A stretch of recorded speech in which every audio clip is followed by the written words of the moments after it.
Shirt show. All right, let's go. Shirt show! Talking shirt!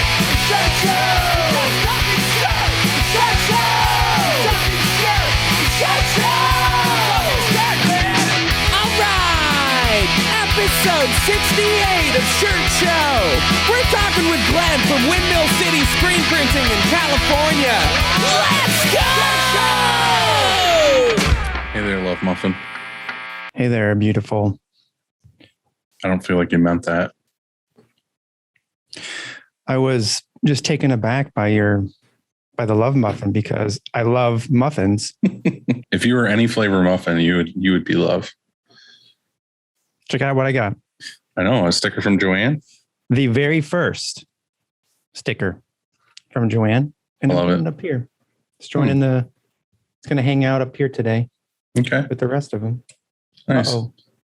Think that looks good right there? Yeah, it looks fucking great. All right. Also, look what I have. The printata. Oh, It knew you it see wanted that? to get that shit out of here. oh my God. That thing shot off of there. It knows. How was your weekend? Or how was your week and your weekend? Last time you asked me how my weekend was, I didn't have any words, did Crickets. I? So this weekend, crickets. So this week was madness. That's how my week was. And then I thought it was appropriate to end it with a happy hour Friday. So when we finished here, Joanne and I drove to a bar. Not the whole shop, just you and Joanne. You're like, Right. You guys worked really hard this week. Joanne and I are going to go out to the bar. That's right. Okay. No, I kicked everybody out of here. Mm-hmm. And Joanne and I drove to a bar and we posted up at the kind of the end of the bar. And we know that we have a friend that works it right there that knows how to work it. And we, I hadn't been out to eat in a really long time. I don't really do that anymore. So it felt good. Okay. Yeah. So you got loose. You had a good night. Yeah. Like it was popping and then we were home by, I want to say 7:30. I was gonna say. 8:30. I was Eastern, giving you a little extra, right? 7:30 Central. Exactly. How was your week? Like, is it absolute chaos? Yeah. Chaos? Chaos, yes. Mm. Yeah, it's busy as fuck. We keep getting emails of people that are like good customers because we kind of have talked about this before, but like certain people that we love to work with, we kind of give a little bit of like white glove service to because they're like really good customers. And Sarah came in the other day through the door and she was like, how white glove are we doing right now? Because I just got like a full inbox of people that are like good customers that want to order and we can't like squeeze them in like we normally would. Like we have to kind of give them regular turnaround time. So I was like, yeah, I mean, just do what you got to do. So a lot of that. And we got another print shop sent us somebody who's actually a band that I really, really liked, like when I was younger, still like now. And I was like, oh, I would love to work with them. And the reason why they gave them to us is because they were already full. And then I looked at the schedule and I had to say the same thing. I was like, I really want to work with you and I really want to print this, but I can't possibly fit it in next week because they needed it to ship like Wednesday. Right. And like every job we have on schedule for like the whole week, like has to go out that day. So there's no way. Yeah. And plus you're dealing with just even trying to get the shirts there by Wednesday. Yeah. I don't think people understand. So. No, it's just, like I said, it's crazy right now. So plus I feel extra guilty because I'm leaving all week. Oh yeah. So you can't be there to like in the trenches with everybody else. I'm just going to get the working text overtime. messages of like, fuck you. I hate that you're gone. You fucking piece of shit. That seems rather aggressive. That's how we talk here. Well, I well, was going to say something. I got some things to say. First of all, are we recording? Yeah, we are. Check. Can I hear it? Hey, you look hot as fuck in that flannel. Hot or hard? Hard. You look hard as fuck in Yeah. I know I am. Well, hey, on that note, Oh, really? how do you spot a blind man on a nude beach? It's the only placid one? It's not hard. Yeah, there you go. What's green, fuzzy, and has 4 legs and will kill you if it falls out of a tree? Another tree. A pool table. I almost got it. Yeah, that was You were close. close.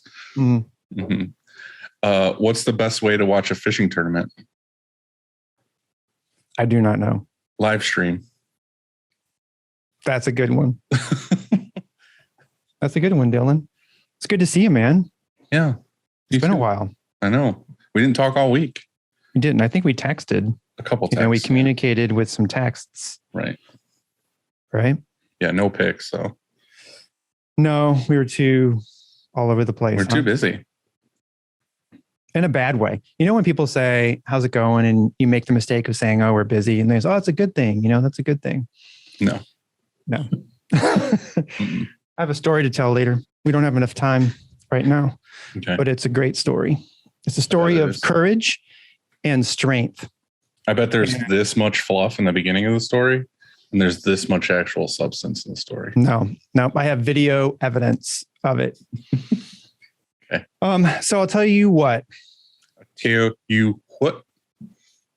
Easy Way. So Easy Way's line of eco-friendly chemicals will get the job done faster, more efficiently, and will cost you a fraction of the cost per Screen. Easy Way. It's the easiest way. Now, I'm not fucking this shit up. I remembered. It looks just like some stickers we have.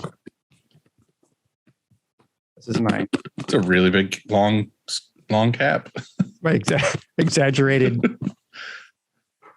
unscrew. That's how secure it is that you have to unscrew it for 3 minutes. Takes a long, long time. Right. All right. Mm-hmm. Show me that thing. For those of you who are just listening, I'm holding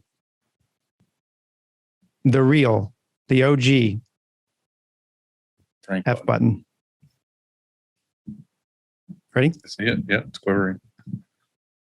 Mm-hmm. It's gross. Frank. That's right. Beautiful. Frank. Every time. And Frank has a company, and it is called GSF, and that stands for GraphicScreen.com. And Frank and his team make incredible The world's best screens. Yeah. Screens. Yep. Putting it out there.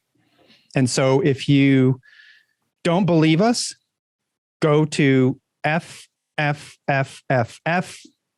Rank.com. order yourself one box. I think, you know what? I think 5 fit in a box quite nicely.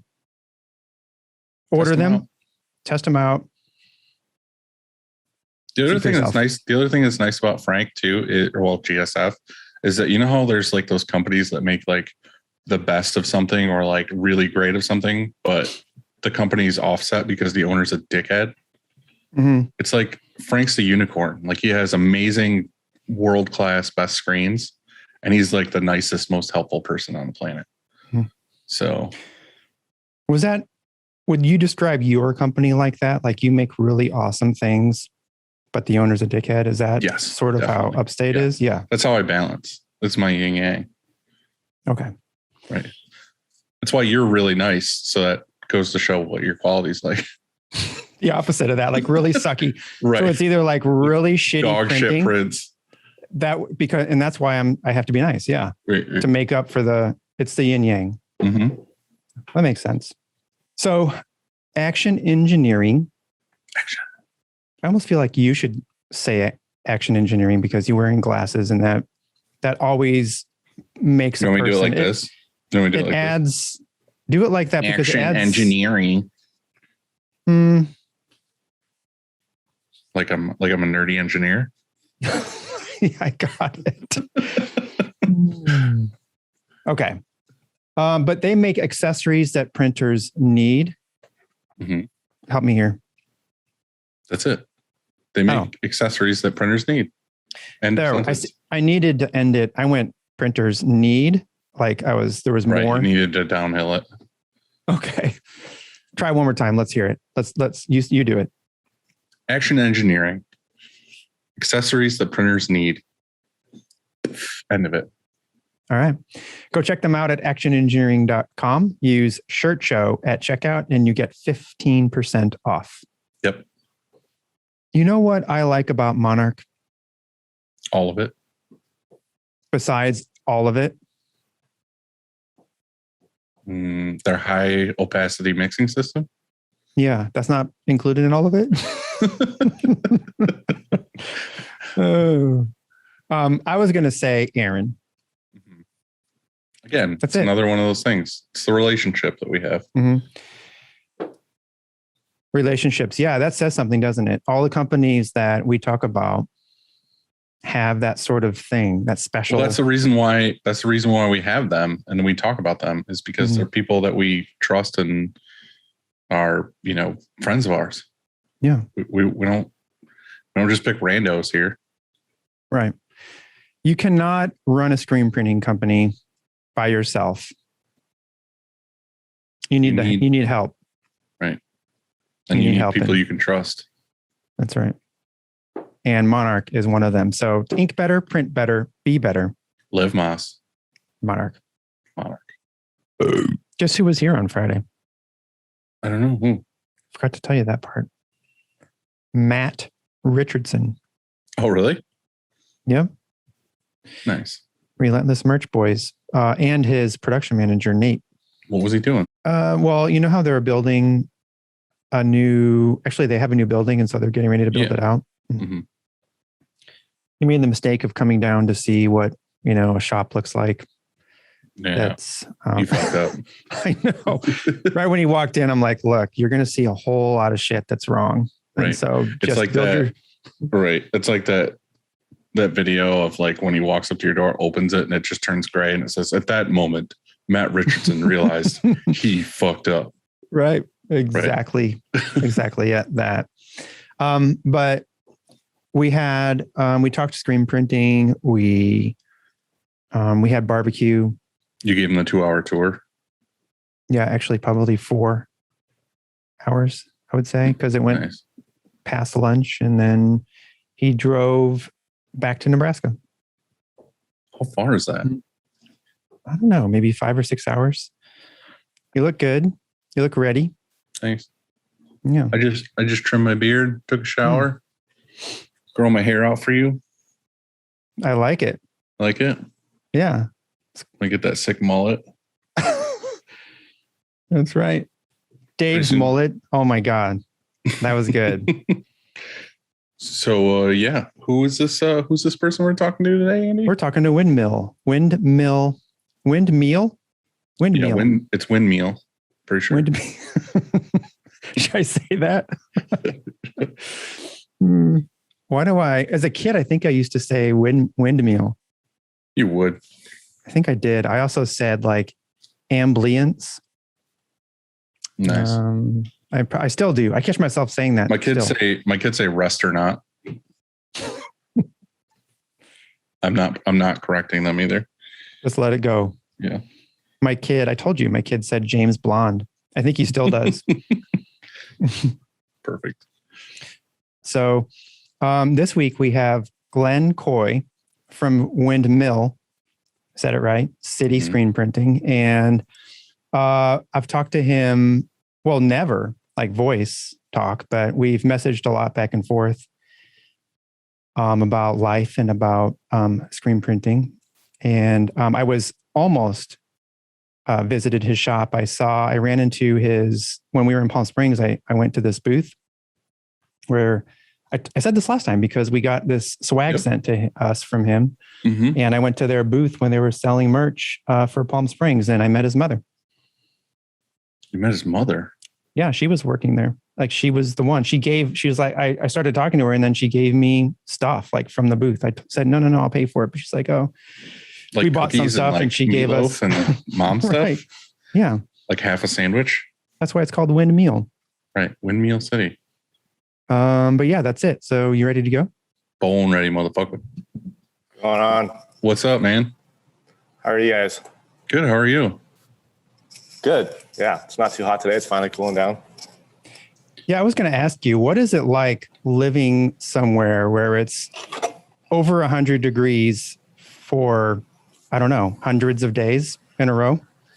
Yeah, it's over 100. It probably averages 115 like through the summer every day. I don't know. You kind of get used to it. I know people say that and nobody believes it, but you just learn. You know, you get up early, you do your stuff, you get to work, and then you just hang out in the AC all day. I was going to say, by early, do you mean like midnight and then you're done by the time the sun rises, or what? Yeah, no, I get up at 4:30 every morning and go on a bike ride, and I get to work by 8. It's like if I'm not home by 8, it's 100 degrees. Even at midnight, sometimes it's 100 degrees at midnight. So it's pretty crazy. But, today, this whole week, I think the average is like 103, 104. So everybody's kind of like out and celebrating and having barbecue. So it's pretty crazy. I mean, 100 degrees out there is probably pretty insane, right? And humidity. We don't get humidity that much. So. Oh, well, that's the nice thing. We have a lot of humidity. Yeah. So It's been like, what was it this week? It was like 70 most of the week. Yeah, but humid. Yeah, I'm from Cleveland, area, so very familiar with that world too. But it's my parents moved here because it's for 2/3 out of the year. It's paradise. It's amazing. It's 70 degrees, 80 degrees, and you just by the pool in January swimming. So it's not a bad spot. Yeah, I told this story before, but we went to Gainesville once for Fest, and we went to our hotel had a pool outside, and there was only like 2 groups of people swimming in the pool, and it was us and some people from Canada. Yeah. My wife's Canadian, so it's like when their family comes here, they're just like, we're freezing, wearing sweaters and stuff, and they're like wearing sandals and tank tops and stuff. So right, it's pretty funny. I saw your story today, and you guys got a new place, or you're moving into a new place, or? Yeah, we've been looking for about a year to find something, but I don't know how it is out there, but it's crazy out here right now. This building we actually looked at, we've been looking for a whole year to maybe buy, but with SBA, you have to find a building and then apply for the SBA loan on that specific building. So by the time we even call the realtor, there's 20 cash offers on everything. These big investment groups are just buying up everything. So we actually looked at this building to buy, and within the day they had it sold. So now we ended up leasing from the investment group that bought it. So yeah, we're getting ready we just ordered a rock on Friday, and that's getting delivered next month. So just trying to get everything set up for that. Now, are you adding? I see you have a Freedom behind you. Are you adding to that? Are you just moving to one press, or what's your plan? Yeah, we're going to add. We need 2 autos. We have so much. I mean, I'm sure you guys in the same boat. This press is, it's the most beginner press, and it's actually the only press that fits in this building we're in now. So that's kind of why we got it. But we do so much volume on that thing, and it's actually worked out really well for us. So we kind of debated hey, do we just go with the rock, or and then get something else later. But, it does 1 and 2. We do 6-color water-based and discharge prints on that in the middle of summer, and it's been great. So we didn't really see a reason to get rid of it. But yeah, we're just going to have a 2 auto. We got a new dryer coming, so we can run 2 autos on it. Did you get a split belt? No, we didn't, because I didn't have anything in stock, and we didn't want to wait 9 months. So does it have the option to upgrade to split belt? Yeah, it does. Yeah. Okay. Yeah, that's sweet. Yeah, because we do run a lot, probably 50% water-based, 50% plasol. Yeah, so I'm on the same boat, so we can switch back and forth. You have a split? Yeah, it's amazing. It's one of the best things. It's why would you not have that if you had 2 autos running on the same thing? Yeah, it's definitely another cost, but we weighed it, and we're it's kind of makes sense just because we want to be able to run both presses. But we called M&R, and it was 8 to 12 month turnaround time, just getting a press. We ended up going with rock because they actually had 13 presses in stock, but the dryers are supposed to be coming in November, and they only had, they didn't have split belts. So, kind of lucked out, but. So did you get a rock dryer then? Yeah.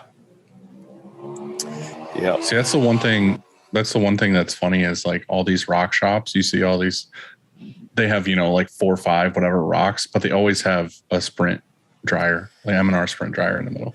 Yeah. No, we really, we like M&R. I think we like the simplicity of it. To us, it's like the Chevy of the press, and the Rock is like the Porsche. And I think we looked at that, and I think we were kind of happy with. Whoa, hold on. I like Chevys. Like my family's a Chevy, so like I look at it as like it's made in America.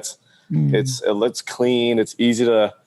It just seems simpler. Like everything's just less stuff. Which we are big fans of. But I think we kind of made a decision like last year when we started looking like either one is going to be a huge step up. And, we do a lot of water-based. We do a lot of discharge. So I think talking to other shops, Rock kind of, for me personally, made it to the top of my list. But, we weighed both options, and it kind of just came down to like, we need a press, what's in stock and what can we get? Right. So. Yeah, we've had this. I mean, obviously, me and Andy both love M&R stuff. Like, so it's hard to.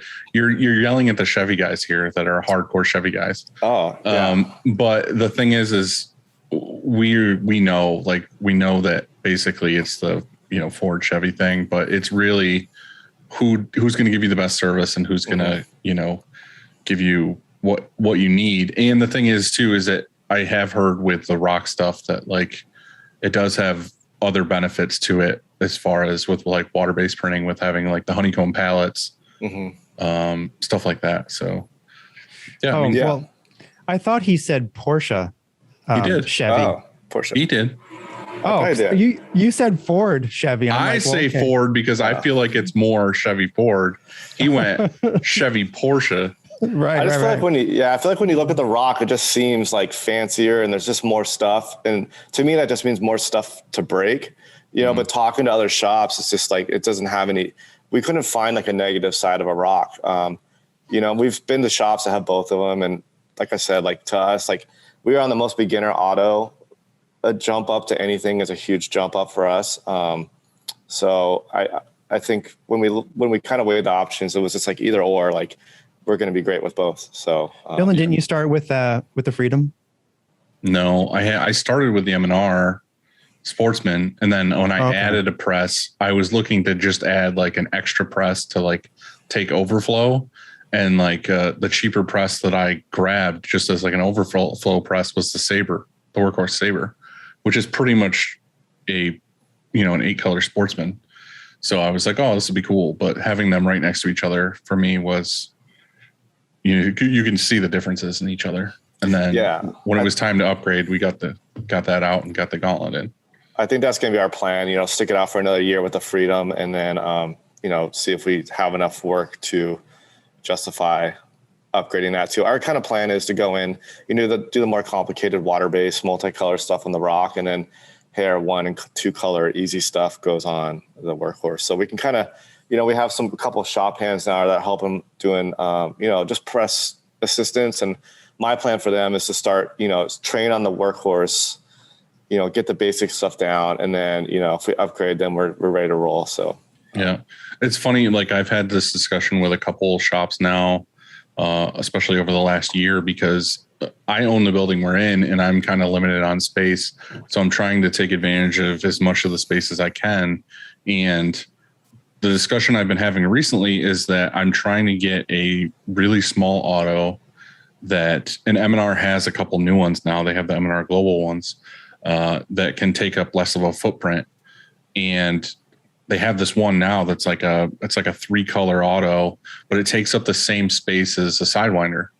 So for me, it's like, if I can get rid of my Sidewinder that I barely use or I'm using just for tags, and I can get this 1 to 3 color auto in, and I could do tags and sleeves and 1 to 2 to 3 color prints on, then when we have those jobs that, we're doing a lot of like 10, 12 color jobs like every day.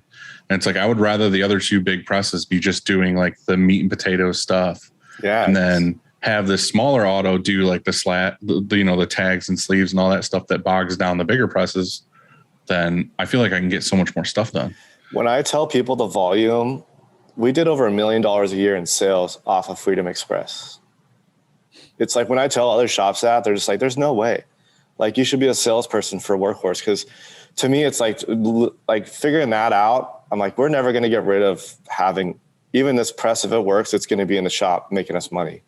It runs like, it does break and there's little things that suck about it. But at the end of the day, like 50% of the stuff we do, it's perfect for it. So yeah. I think this is a great press. I'd highly recommend to any shop that's manual that, is very limited on space and power. It doesn't take much to run it. It's all single phase. It takes about 10 feet of space. So yeah, we've been very happy with it. Yeah, that's what I mean though, is it's kind of like if you have the space in your new place, like, and you already have the auto, it's already bought and paid for. Yeah. Like totally take advantage of it for stuff that you want to get off of your big moneymaker presses or whatever. Another thing we did this year too, is we bought a rapid tag. Cause we used to tag everything.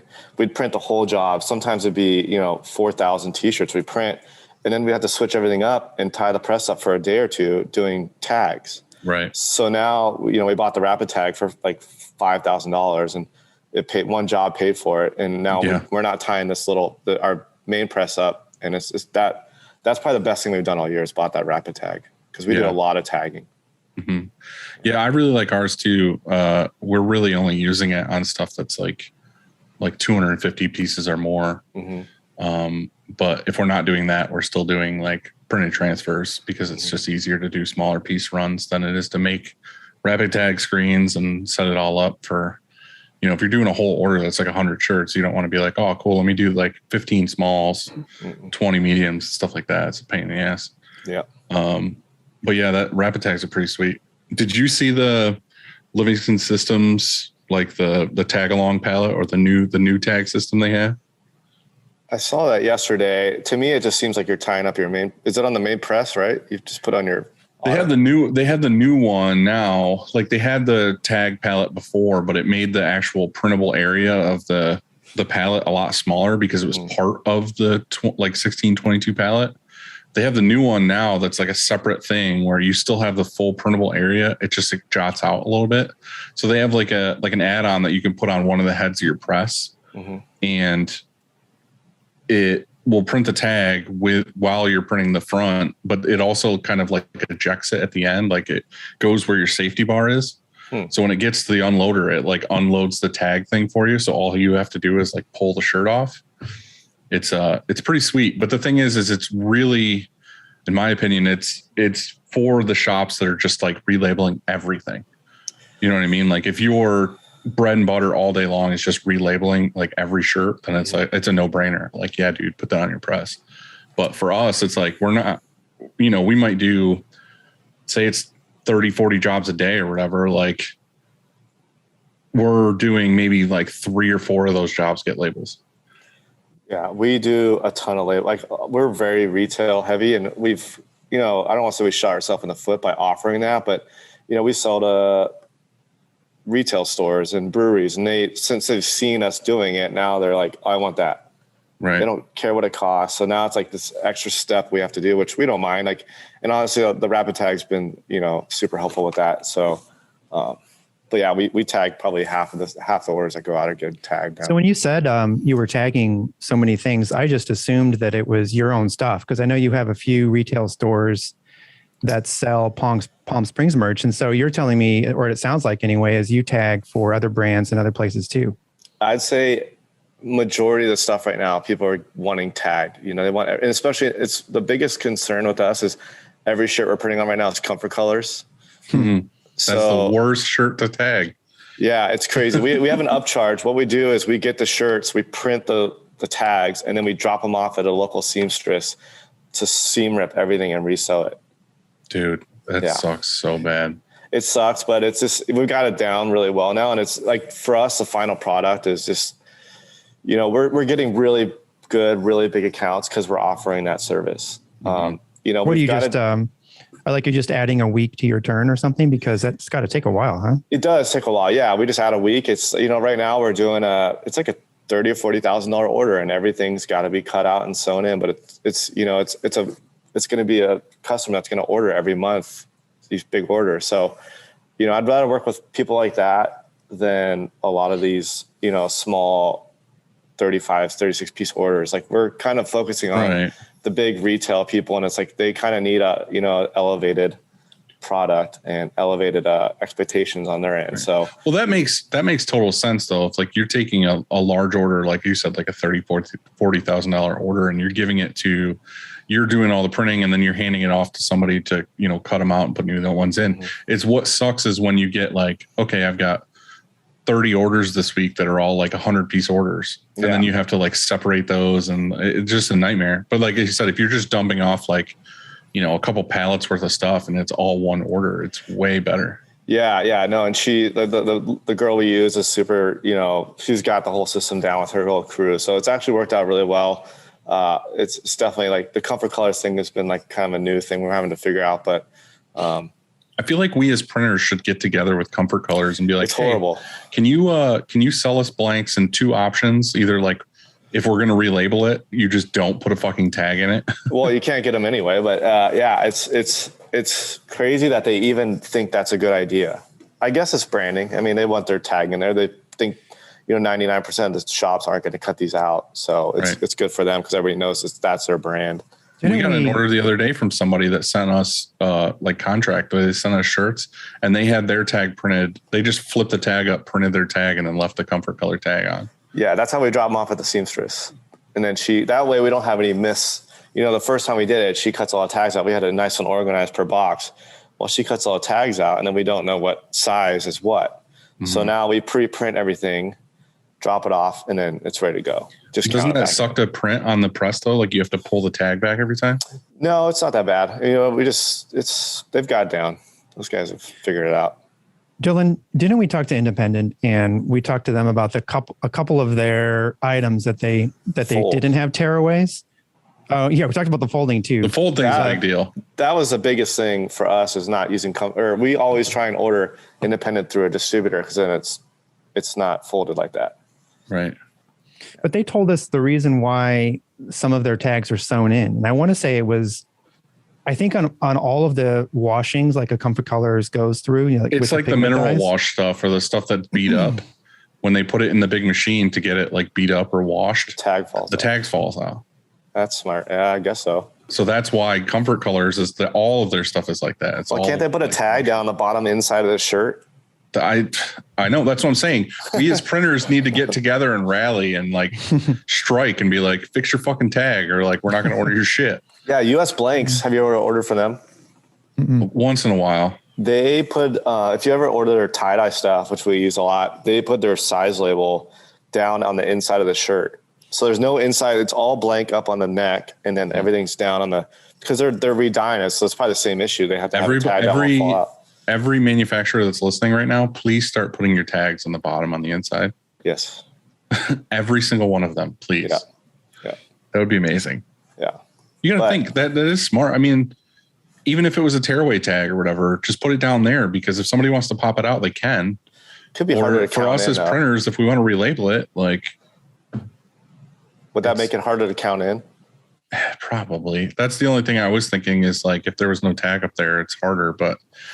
I feel like if you knew it was coming, like if you knew the whole order, what the tags were on the inside, it's probably, I'm sure you could find a way to do it quickly. Yeah.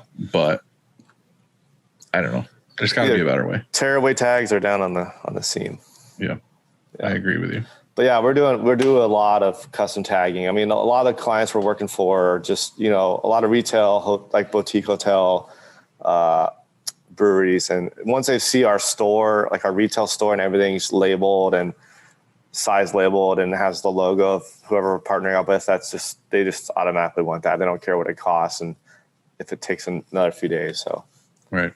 Yeah. I mean, you're making money on it. It's not like something you're like, oh, I have to do this. Yeah. It's just another upcharge. Yep. So tell us, before we get into your other thing, I want to talk about like your retail stuff, but tell us how you got started, like how the whole thing began for you. Well, we initially had a skateboard shop that opened back when I was in high school in 2001. And we had that for about 10 years in the same building that we're in now. So we've been in this building for over 20 years. And that was going really good until like website stores, like e-commerce popped up. A lot of we were the third largest door for vans in Southern California for our skate shop. And we were sold, all the skate brands got smart when e-commerce came up and they started making their own, e-commerce stores. So now we're not competing just with all the stores around us. We're competing with Vans and Volcom and all these brands selling direct to consumer. And then Amazon pops up. So as that kind of, started to hit the fan, we kind of sat back and thought of like, what's our next, like, what do we do next? Is this thing going to last forever? We don't really want to be like an Amazon store or, try and survive. Also, the recession happened. That was like a huge hit on us. So I took a little bit of time off from the skate shop and took a little trip. And then when I came back, I was just looking around. I was like, if you sit on every corner, any corner in the United States, you can see 10 people that need t-shirts or embroidery or some kind of garment for their business. So, we kind of been toying around with the idea. Like we've been getting shirts printed for our skate shop for years, and we never had a good person. We just float around to different people because they'd all suck. So we try somebody else and they would suck. And then we go back to the old person, seeing if things had changed, and they all still sucked. So the funny thing is there's like I feel like it's like the 50-50 split of everyone we talk to. It's like A, you were in a band, or B, you were somebody who needed printing and everyone you went to sucked. So you were forced into doing it yourself. Well, and it's crazy because like we're in a bubble. Like we're only 2 hours south of LA, Ontario, California, which is like a hub for, everything industrial is there. So, sometimes we would outsource stuff to like Ink Effects, which is in Ontario, and the printing, we see that printing, we're like, oh my God, this is like amazing. But then, we try and see somebody local, and it's always plastisol, and it's like more of a construction shirt than a retail shirt. So, we just kind of decided like, hey, maybe we should take the back half of our shop, which is sitting empty and just being storage, and try and learn how to screen print. So we tried to partner up with the kids that were doing our shirts, the last batches. They were just doing the garage. They had a press. They knew what they were doing, but they were more artists. And they kind of just, didn't want to really do any kind of, they didn't want to have to like a 9-to-5 business thing. So we ended up buying the press off of them and then learning how to print. That's pretty much how it started. Then we ended up selling the skateboard shop because that just kind of took off pretty quickly. And the guy who bought it didn't last very long. So we ended up getting the whole building back because we were just in the back, like subleasing the little area that we were in. And then we bought the auto. My wife quit her job and came to work for us. And when she came here to work for us, that's pretty much when it just really started to take off. I was busy printing. Became more serious. Yeah. I mean, it's just like, you can only do so much. Like you're printing all day. It's like the last thing you want to do, go home and do emails and sales. And so having her here has been like a game changer for us. We got the auto. We kind of just started hiring the right people. We just, we had a retail store, couldn't find any way to print, ended up doing it ourselves. And then we also really, really wanted to learn discharge and water-based. Nobody in our area offers that. It's all plastisol. So the minute we started offering that, it was like everybody started to use us that wanted. When you see the difference between the two, it's just out here, especially like what happens out here is it gets so hot. When you wear the plastisol ink, it just starts burning. Like it starts burning your skin because it just gets so hot.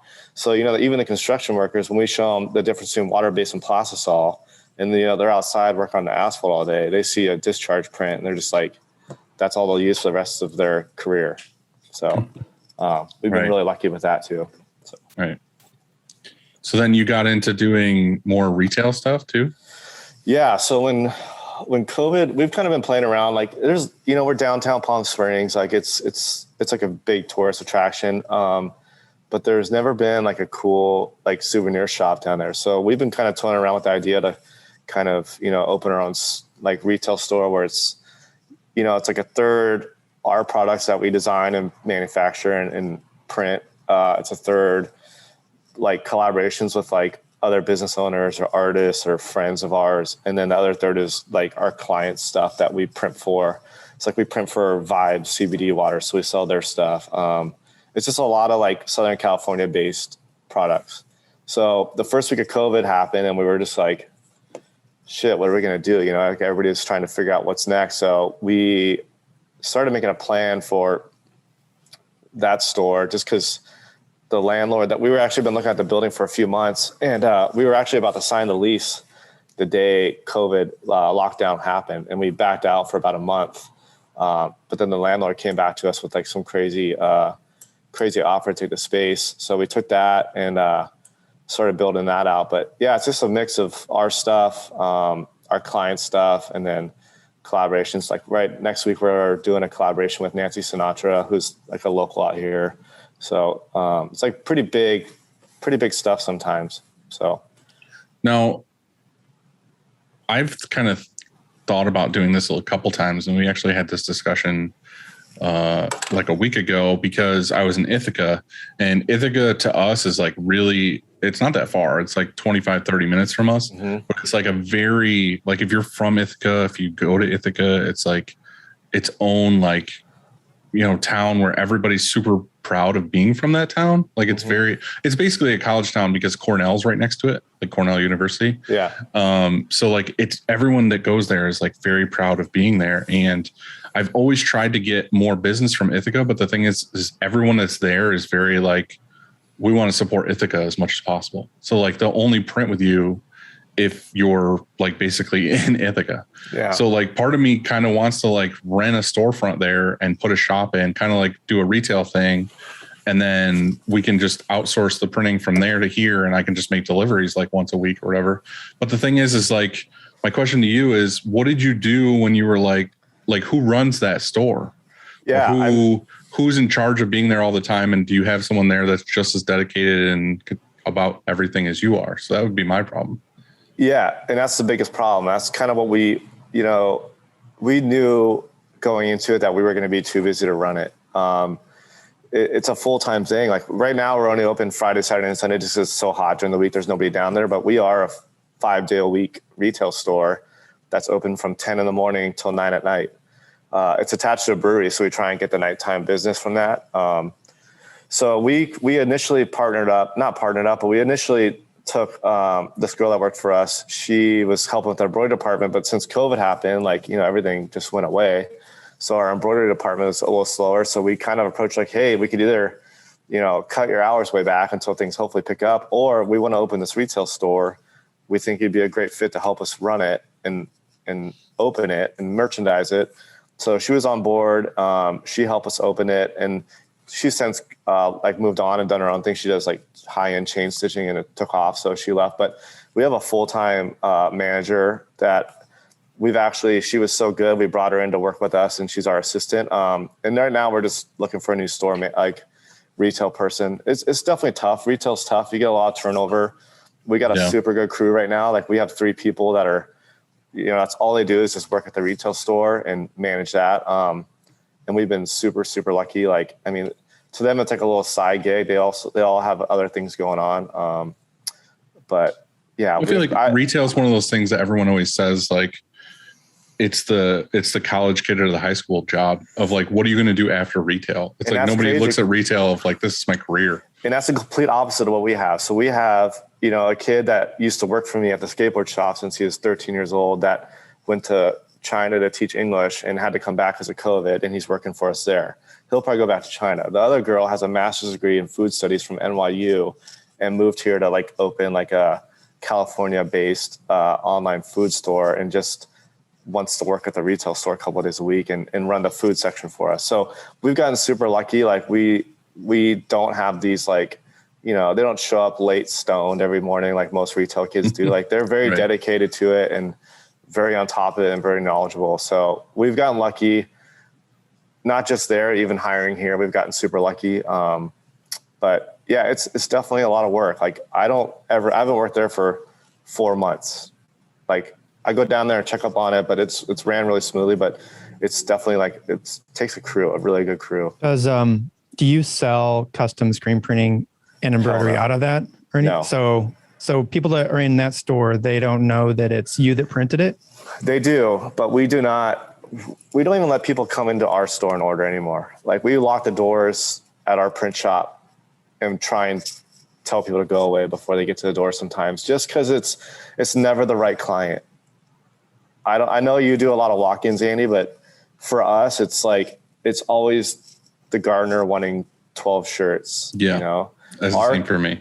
Yeah. Our customer is like, hey, I have Pappy and Harriet's like the top 10, you know, bars in America on Rolling Stone. Like that's our customer. It's like they're doing hundreds of shirts a month, if not thousands, and they're not going to walk into our store. They're going to call us or email us or get referred from somebody else in that area. So, that's kind of what we're focused on. And we're actually moving to a very industrial area, just hoping that we don't get walk-ups anymore. Has it always been like that? Or did you, when you first started, you had walk-ups? You take whatever you can. It's like, I'll just, to me, it's like $400. It's like, and that's easy. Right. It's like, but we literally just can't even squeeze it in anymore. So it's like, am I going to take the $400 like construction worker order to screw over like a big client that's constantly ordering like every month? We've just gotten to the point where, we hired,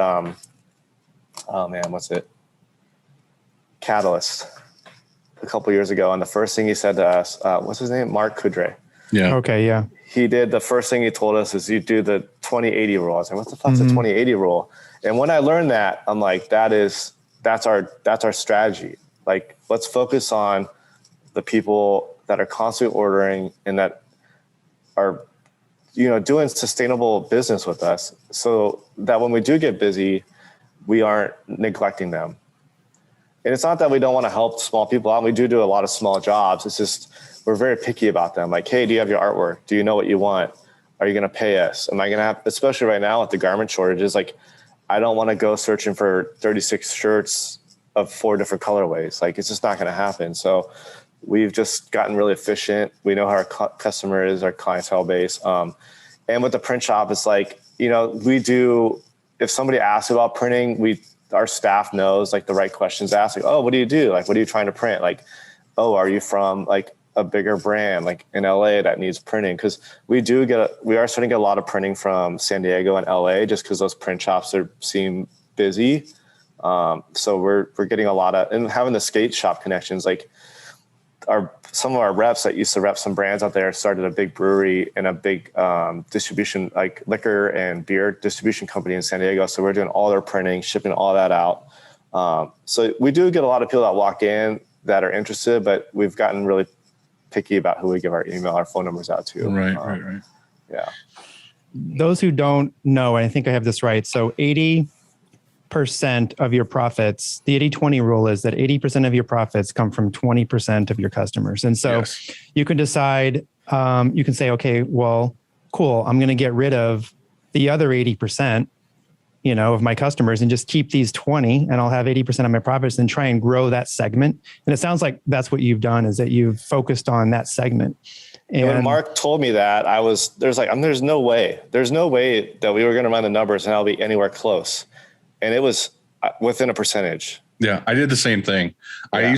I did the Catalyst program with Mark too, like, I don't know, maybe 4 or 5 years ago. Mm-hmm. And I did through that. And I did the same thing. I was like, I want to check this out for myself. And I like looked it up, and it was pretty damn close to 80-20.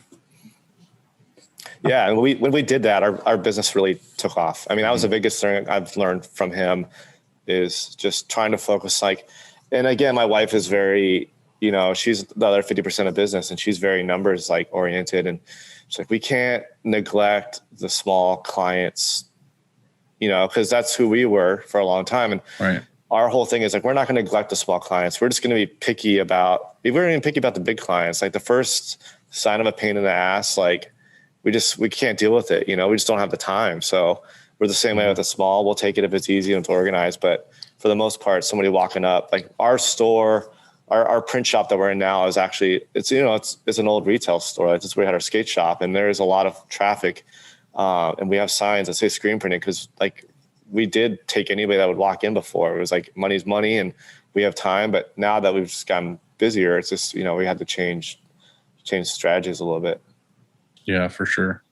But, Andy, tell us about your experience when you first met him. Or I think you met found my their family. place.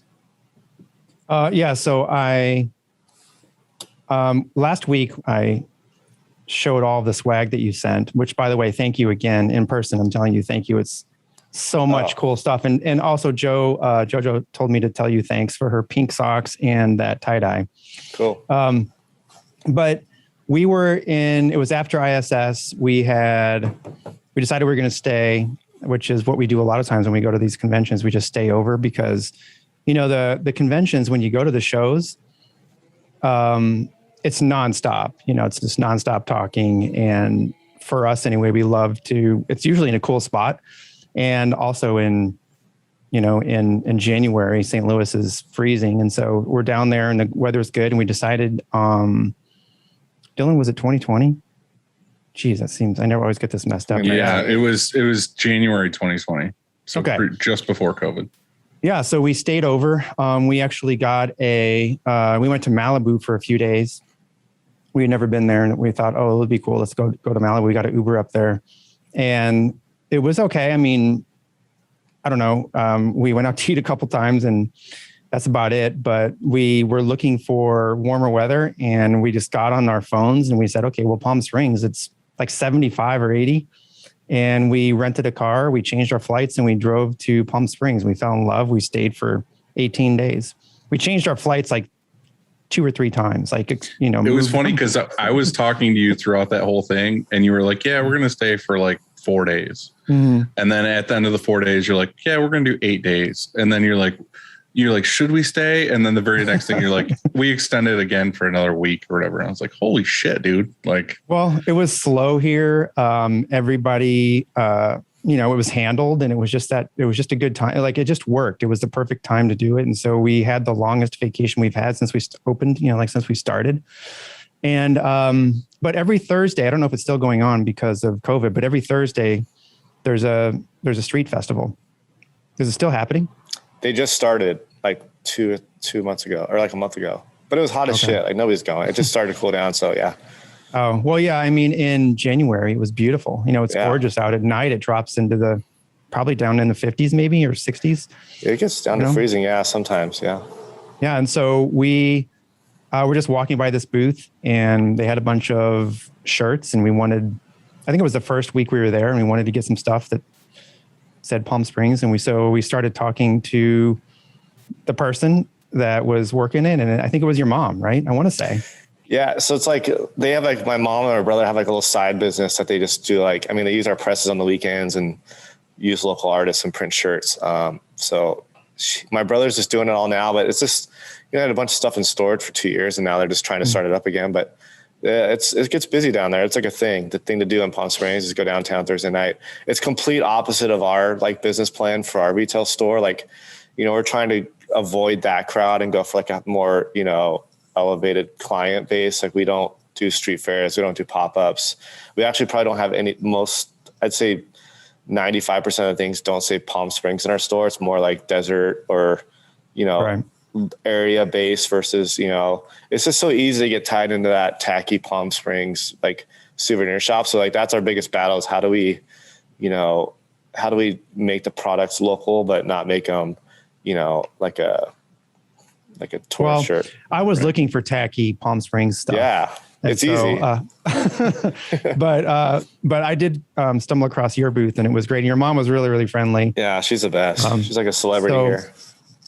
But what was I was going to say something about, oh yeah. So when you had the skate shop, tell me you had the hundreds or you carried the hundreds. We were one of the first stores. We dealt with Scotty Ill that was in the book. We were probably one of the first of his 10 accounts in California.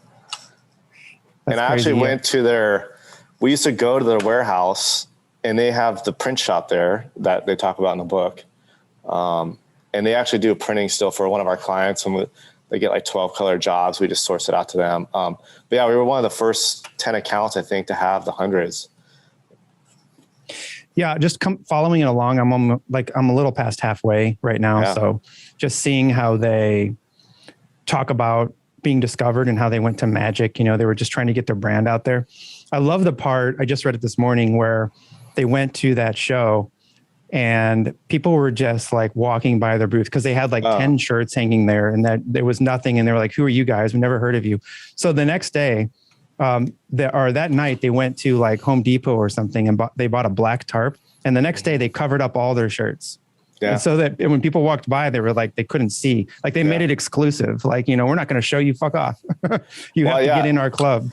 And then I remember going to trade shows and they would have security at the front and so many people wanted to get in their booth and they would not even let them around it. They wouldn't even let them think about going inside of it because they just, within 6 months became so big that every retail store wanted to carry them. And, it took them a long, they kind of shot themselves in the foot because they opened up Zoomies. We stopped carrying it because you can get it at the mall now. It's like Zoomies and PacSun has it. So what's the novelty of it for us? But, for a while it was like the hardest thing to find. But you got to have growth. So everybody understood it, but yeah, they were on a good one for a while, and they were super cool guys. Like Scotty that we dealt with, who helped kind of like, was like the main rep for California, was super cool. And just like a little dirtbag, and just, got lucky. So, and worked really hard too. So it's cool. Right. But, do you guys do like any retail? Like our biggest client right now, like only sells to like Urban Outfitters, Zoomies, PacSun, and like CCS. Do you guys do any of that kind of stuff, or is it mostly, direct to business? Most of mine is all direct. I've seen lately though, like over the past year, we're getting like some really good referrals though. Like, especially with like the comedians and stuff like that. Like you do a really good job for one of them. They feel like they always tell their group. Yeah. So we're getting a lot of like stuff that's direct that I feel like a lot of people normally get from a company like that. That's just like a broker guy. But no, it's been really good direct. I mean, I'm not against doing stuff like that or getting someone to work with like that at all, but that's mostly what we're dealing with. Yeah. For us, I would love to know the numbers, like our 80-20 numbers, because I would say that 80% of our business probably comes from less than 10 customers. But I think that there's 3 of them that I can think of. They're not in like national stores, national chains like that, but they're locally in, they have 3. One of them has 3 of their own brick and mortars, as well as an online presence, but they also go into different businesses here. And then one of them has a really big online presence. And then one of them is merch for stores, their own store, worldwide. But it's complicated. So we don't really go into a retail like a Zoomies or anything like that, like you mentioned before. Yeah. But I know this about it. That is, those 3 that I mentioned, 2 of them more than one of them has to finish a different way. It's crazy. It's crazy. It's insane. Crazier, for sure. But for Urban, it's different for each store. Like Urban Outfitters, you have to fold and then tag everything and then poly wrap it and then size label it. And we actually do fulfillment for another client that's Canadian based. He sells to Urban Outfitters in the States. And all we do is just like his fulfillment for Urban. And it literally takes all day to do like maybe 200 packages. You do these manually now? Yeah. We don't. So our biggest client, or like one of our biggest clients that we do like garment printing for, we just drop everything off to him. He fulfills it. So he's bagging it, folding it, tagging it. And that's something we're thinking about like offering once we move to a bigger space, just because I'm sure he doesn't want to do it. So we could probably charge for it. But, we are doing everything manually for this. It's like a cannabis lifestyle brand that, is Canadian based in Vancouver. And then they're selling it to Urban Outfitters in the States. So all we're doing is like, it's just little stuff. It's like rolling paper. So we fulfill all that for them, but it's pretty tedious. And if you fuck it up, there's chargebacks on their side because they have to go in and fix it all. So it's pretty intense, but we've found that, it's kind of something we're focusing on this year. Maybe is we have a couple clients that are, pretty big graphic designers online, but they do orders with us every month. They do their online store and they ship it out. And we're like, well, you could probably sell us like Urban Outfitters or Zoomies. Like, oh, we don't have the manpower for that. I'm like, well, we could print it. We could fulfill it. We can sell it because we know those people. All our skate contacts work at Urban Outfitters now, or Zoomies. We could even sell it for you and then fulfill it for you. So the nice thing about those is, one PO, like we just had a PO last week. It was 7,000 of the same shirt. It's so easy. We had 3 screens for a week.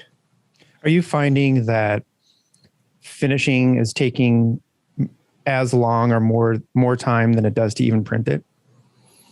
We don't have to finish it yet, but it will for sure. Like we don't have to do the fulfillment side of it. All we got to do is box it up and put it out just like a normal client, but it will. And that's the thing. You can't charge as much for it either. So we're trying to figure out. Yeah. That's where I was going with this because that's the biggest kick in the dick on that stuff. I feel like is that, everybody expects it to be this just like small upcharge of like, oh, it's, like a folding bag is like 75 cents or whatever. It's like, no, it should be like, well, it's even like $2.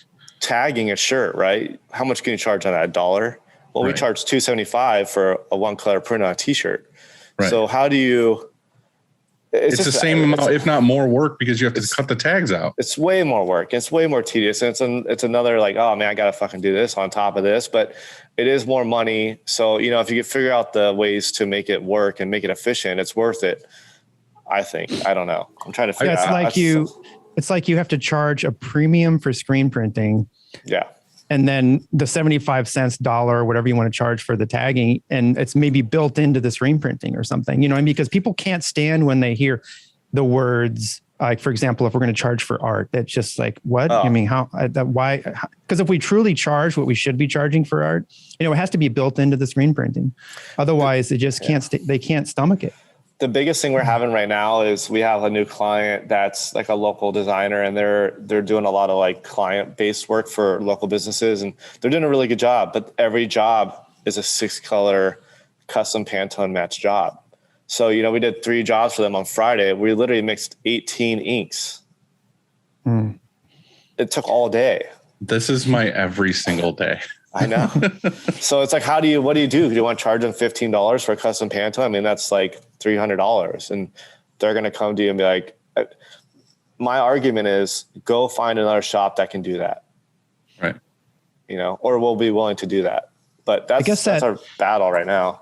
I guess as printers, we have to decide what services we're going to offer and that we're going to include, and not charge for certain customers. Because, I mean, we've all been in that spot where you go through an order for a regular customer and you're like, we should be charging more for this or maybe charging more for that. But then you look at it like as a bigger picture, you step back and you say, well, wait a second, maybe it's easy because they provide art. I don't have to worry about art, instead of either tying up our design room with art time, they just provide art. And so that's maybe a little bit easier. You try and work through it in your head anyway of like what services and at what point you're going to decide to start charging, a certain customer extra for.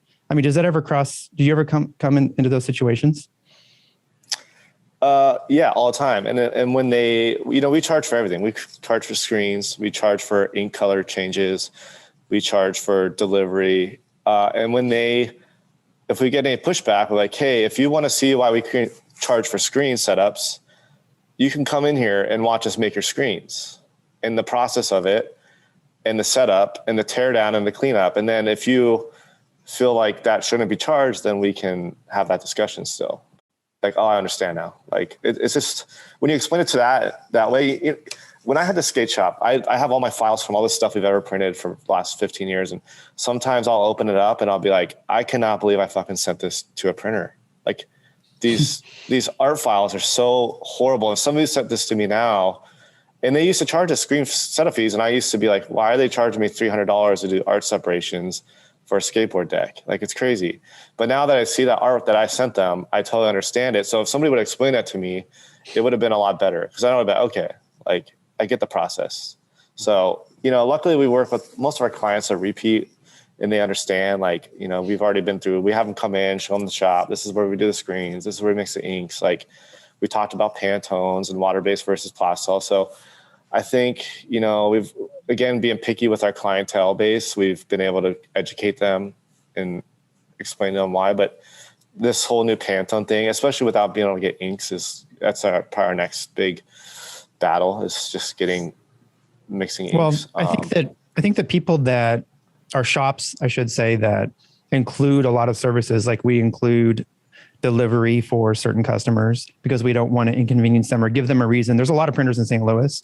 Yeah. And if a customer is 40 minutes from us, let's say, and they choose us over the printer that's closer to them, I don't want them to give them a reason, to go, for sure, to go closer. And so I think it's, I was trying to think like what other places, bake in prices or break in services to their products. And it's like sort of when I used to go and buy an iPhone, it was cheap. It was like $99 or whatever, as long as I'm using AT&T. You know what I mean? So it's obviously $1,000 phone, but because you are using AT&T and paying for that every month, that service, it's cheaper. And so, I mean, I think that, but if you go to the Apple store and all of a sudden they tell you it's $1,000, then you're not going to buy an iPhone. You know what I mean? And so how do we sell as printers? How do we sell that service of, look, it takes me actually longer to tag your shirt and also bag it and size and all this kind of thing. But it takes me longer to do that, but I'm charging you less than the screen printing. This doesn't make sense. And so you have to go on the price somewhere.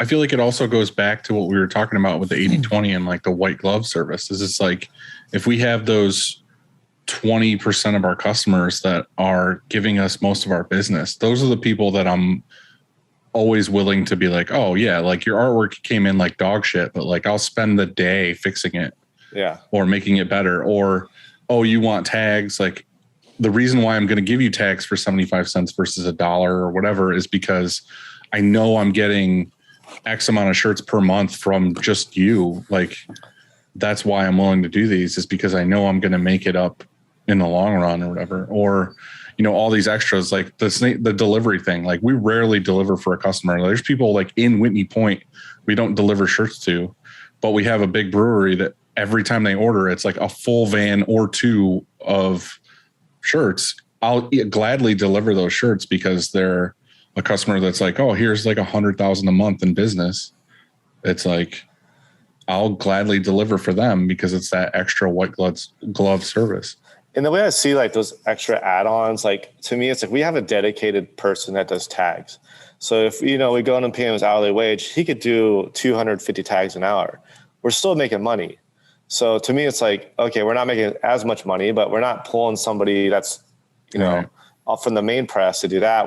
We hired somebody, all they do is tags and counting garments. So they're already there.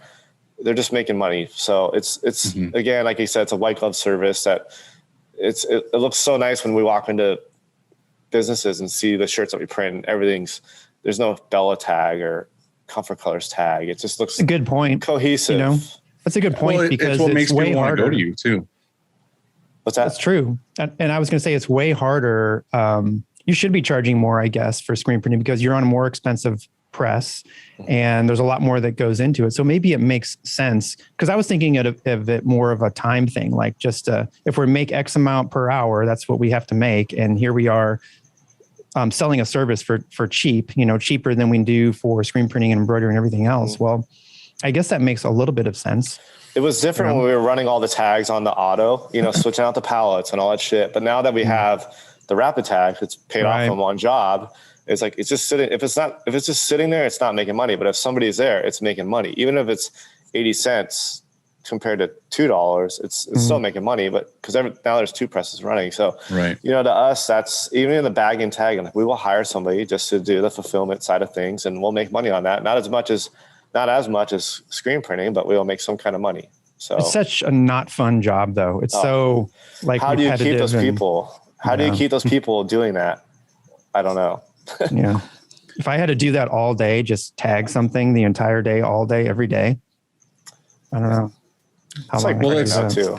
I don't know. And that's the thing too, is it goes back to efficiencies where realistically, if you're doing a couple of those a week, it's not that big a deal. Like someone can, like right now we have Megan who does like fulfillment and pulling off the dryer and stuff like that. Like if she has time in the day like that, she already kind of figures that out to where she's like, okay, I've got to do these tags and I'll do them at this point because I know there's going to be a lull between jobs or whatever. And she's doing it. But like, if it was tags all day long, the very first thing I would do as an owner, I'd be like, okay, let me go get like a K19 folder bagger and be like, someone's just going to run this folder bagger all day. And that makes total sense to be like, okay, I need to hire a person just to run this folder bagger all day long. Because you'll make money off that. It's like, if you have that and you can add that service, like there are people that will pay for it. If they know it's available, like if we didn't have printed tags on all our stuff at our retail store, people wouldn't know about it. But to me, it's like, it's extra money. We got somebody to run it. We got the press. Like it's just another add-on. So we've seen it be a benefit for sure. So Yeah. That's another good thing about having the retail store. We actually use that as our showroom.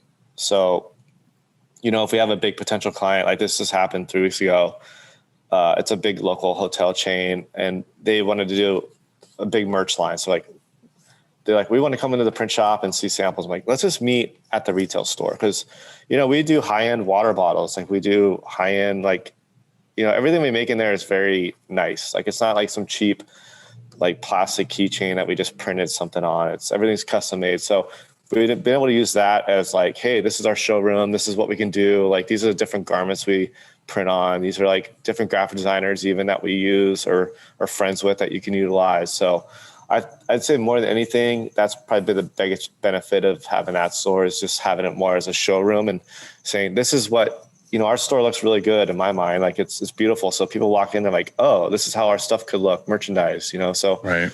That's been another huge benefit of having that store, just to kind of send clients into. So, well, it's like that. It's like that. What is it? Like Chip and Joanna Gaines have that show or whatever, like that where they fix up the houses. And it's like, she takes the time to, like, they don't talk about this really on the show, but obviously it happens. Like 30 people show up with trailers of like furniture and they go in and they like stage the whole house with like couches and tables and table runners and like all this decorations and shit. Just so like when they come in and show you the house, it's like, this looks like a home and this is what everything looks like. And it looks so beautiful and perfect. And then as soon as the fucking show's over, they take all the shit out of the house and you just have like an empty shell of a house and you put your own shit in it. But like it sells the house when you have all the stuff in it to where they can walk in and look at it and be like, wow, this is super nice and super homey. Yeah. It's the same with you. Like you have them walk into your retail space and they're like, oh shit. Like if I'm buying merch from you and it's going to go in my retail space or in this other store, like it could look this good. I guarantee the people that we've sent in there that are new clients have probably doubled their initial order just from getting ideas. Like, oh, we can do water bottles. Oh, we can do stainless steel mugs. Oh, we can do like custom bottle opener metal keychains. Like we work with, we're part of ESP and Sage. So we have great access to like very like reputable companies. Like we've sourced it very well. So people walk in there and I can almost say like a $20,000 order from 3 weeks ago turned into a $40,000 because they found hats they liked and they found like other promo merch that we can offer. So for us, it's been worth it just on that end. Well, we talked to like Matt and Nate at Relentless, and that was something that we said was the fact of like, he mocks up a couple promo items when he sends the order over, because then they just look at it and they're like, oh, my logo looks really good on this and this and this. And they're like, how much is it to add this? So like, it's super smart to just add that in the end, be like, hey, do you like what these look like? I listened to that episode and we talked about making we have quick sheets for, certain products. Like we have our t-shirt PDF, like, hey, here's all the basics you need to know about, like, Bella, Comfort Colors stuff. But we have it for promo merch. We actually do it. So we have like a koozie PDF, like here's the top 3 koozies. Here's the top 3 water bottle or like stainless steel mug, coffee mugs. So that was, we kind of made those after I listened to that episode because that was super smart, Yeah. No, it's so easy to sell. Like we got a 10,000 piece water bottle order from a hotel company. It was 3 emails and we never saw the water bottles. Right. You didn't have to do anything but forward a couple emails. Nothing. They sent us a photo of the semi truck forklift and everything off. And I was like, okay, cool. Got there. That's it. It was like, it's so good. We don't offer those products to everybody. It's just like, certain people that we know are going to be easy. So how did you find vendors? You said you're on Sage. And so you went on there and you chose, like you ordered some for your own, I guess for yourself. No, we how actually, did you choose? There's so many. We were part of, what's the other one? Not Sage. ASI. We signed up for ASI and we actually went to Print Hustlers in Chicago. And then the day before it was ASI convention in Chicago. So we actually walked the whole floor and kind of just, we found out about, what's the company that makes the water bottles? We just found like really good sources. Like everybody has their booths there. Like there's very good companies, but there's a lot of shit too. So we just ruffled through this shit and found the good vendors and then made relationships. So at this ASI show, it's the vendors that are there? Yeah. Okay. Yeah. So we found I wish I could think of the water bottle company. I want to go to one place, of those then, because I had the same question as Andy. Is like, how do you weed through and find the really good one? My wife. I know how. They have security at the front, and you can't get in, and you know they're good. No, I mean, it's just like skateboards. Like we used to go to every single skateboard convention. There's a lot of junk, but you find like the hundreds. Like we knew when we saw the hundreds, like this is different. It's like nothing else. So when you go to the shows, it's like, oh, I don't know. You just know it. Like say, would I buy that, or can I make that cool, or would somebody need that? It's like there's so much stuff there. But you can filter through it pretty quick. But we've also, we use HPI Emblem for a lot of stuff, and they do like die cast metal stuff too. So we just did like the collab we're doing with Nancy Sinatra is like her Boots logo with a bottle opener at the end. It's all die cast, like laser engraved with her signature. So, we've worked really closely we don't have a ton of vendors, but the ones we work with we're really close with now and have really good relationships with. We found like a custom like hat manufacturer in China that makes all our headwear for our store, and it's just been amazing. And now we're using him for like clients that have big breweries. Like so, we're able to offer these hats that like you can't just go get. They're not Yukon. Yeah, like full custom taping, everything, like the whole like floppy 6-panel hat that's in like I don't know if you heard of that company Weld. Heard of those hats? Have, yeah.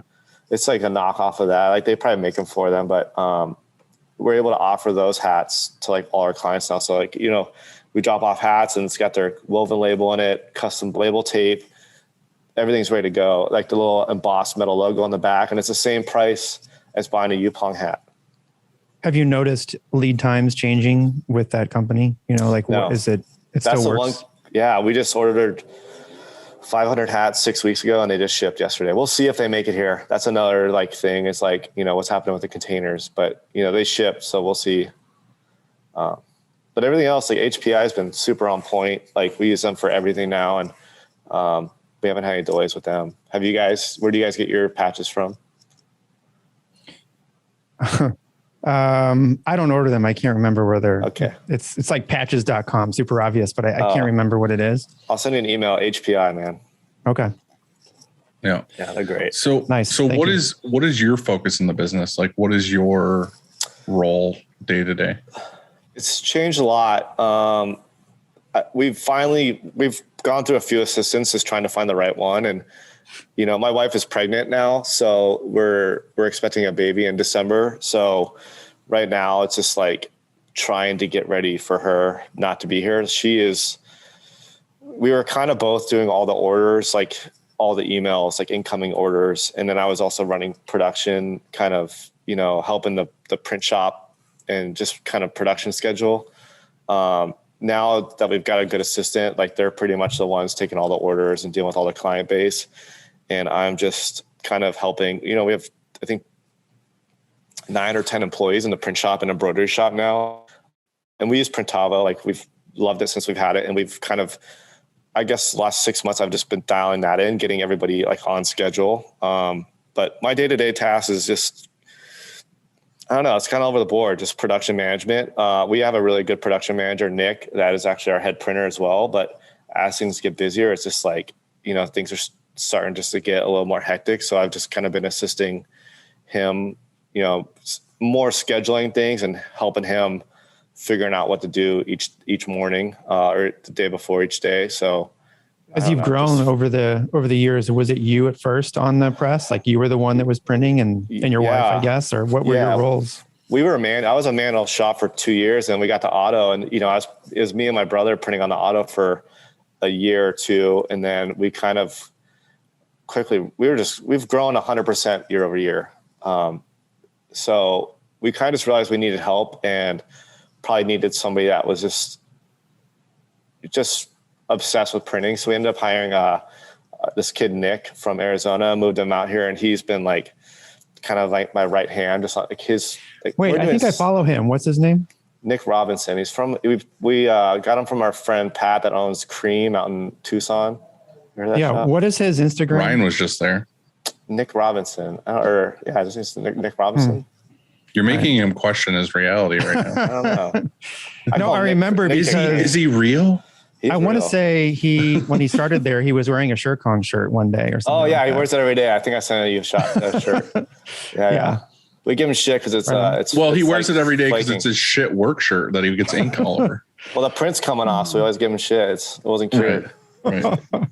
No, yeah. So he's came in and we try and do every order water-based and discharge, and he's just mastered it. We set up a 6-color discharge print on Friday in 20 minutes, and had it rolling. So he's kind of came in and just helped us get the prints on lock.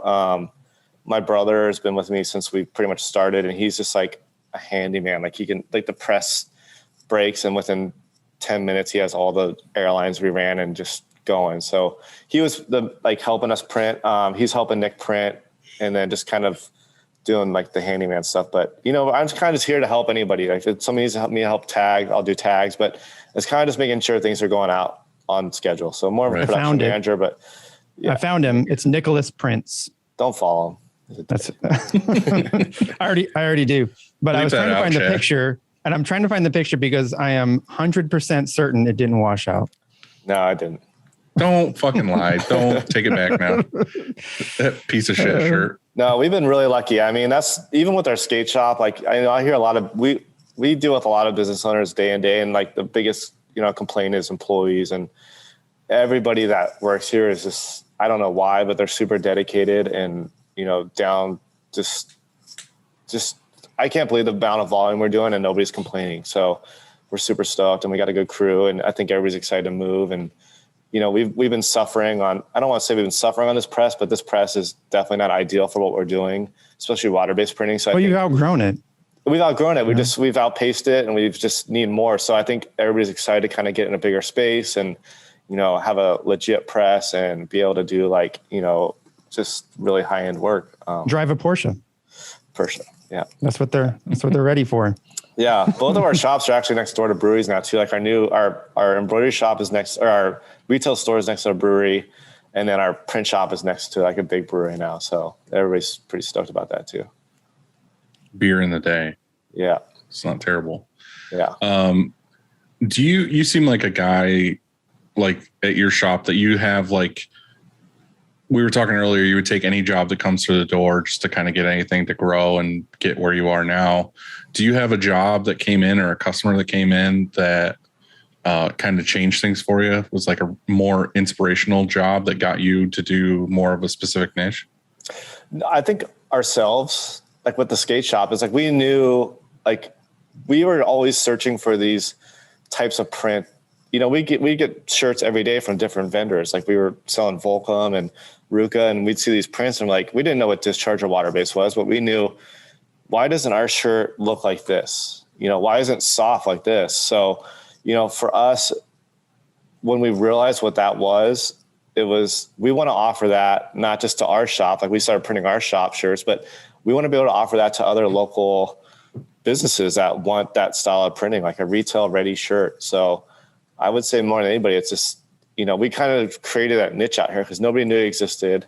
Nobody was doing it. Nobody still does it, which I don't understand. But I would say probably ourselves, our own skate shop. But that's cool. Yeah. And it's surprising me that nobody out here just doing water-based or discharge yet. Once they see the difference, I think a lot of print shops are just intimidated by it too. It's a lot of learning. Yeah, I think that's the most of it. It's just you get set in your ways and you're printing every day and things are going good, and you just really need to take the time if you want to get into that. It's a big switch. It's a big change. And I think their clientele base might not even care about it too. So it's right. There's no need. So yeah, for sure. That's kind of why we offer both, is because we have a lot of people that want it and we have a lot of people that just don't want it or don't care. Mm-hmm. A lot of our markets don't want soft prints. They want thick as fuck. They want it to be, they feel like they're cheated if there's not a good layer of ink on the shirt. We've had that before. Do you have a preference of printing though? If somebody came to you, I don't care if it's plastic or water-based or discharge, what would you pick? Realistically, for us, it's very dependent on the artwork. Yeah.